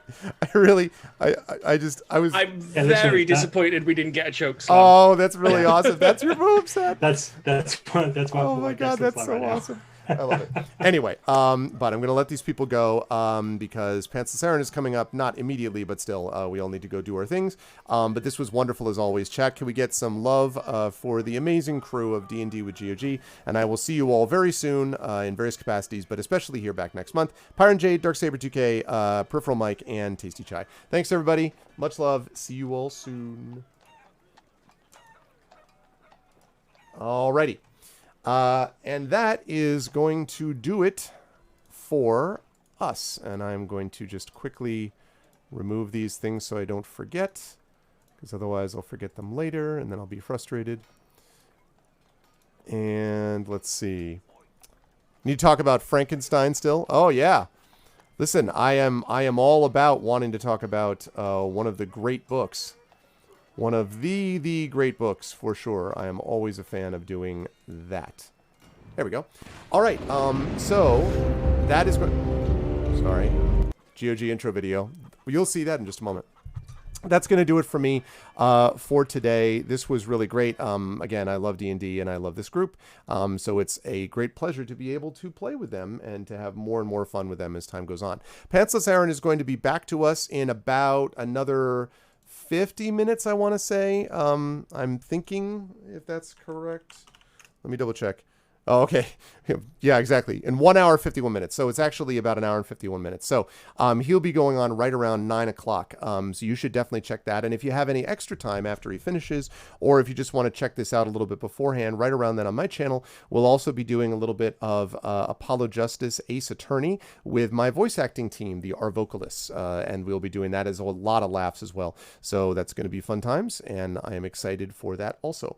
If you liked what you saw and heard tonight, please make sure to follow the channel. That is always appreciated. And GOG.com here. Please make sure to sub to us here at GOG.com. And that, because that money also goes to us. You can get those awesome DRM free emotes and this stuff. Oh, thank you. Yes, Carpe Diem sees the Dungeon Master. One of my favorite shirts. Thank you, Angerix. But yes, and then again, so you can do that. And you can also click through and follow us and subscribe to us on our own individual channels. That would be much appreciated as well. But that's it for me. I'm going to go get dinner and do all kind of that good stuff. I will see all of you lovely people either on my channel later on or later on this week. I have a lot of more D&D going on. Tomorrow night I have D&D as well with Rock God, Echo Alpha X5 here in chat, and Hoodie with Shadow Mage as the DM. That'll be on my channel tomorrow evening at 9 p.m. Eastern. So we've got stuff like that going on. A lot more D&D happening all this week, plus D&D with viewers this weekend. If not, though, I will see you right back here at 4 p.m. Eastern next Tuesday the 23rd, when I will be returning to The Witcher 3 Wild Hunt Hearts of Stone. We are in the home stretch of that DLC, and I'll be finishing that up pretty soon, and I'm looking forward to it. So, but I want to thank everyone who made this an awesome stream today. Thank you all so much. I'll see you either on my channel or next week, and also don't forget Pantsless Aaron coming up later tonight with the 7th guest. Otherwise, I will see you folks soon, and everyone be good to each other. Have a good night.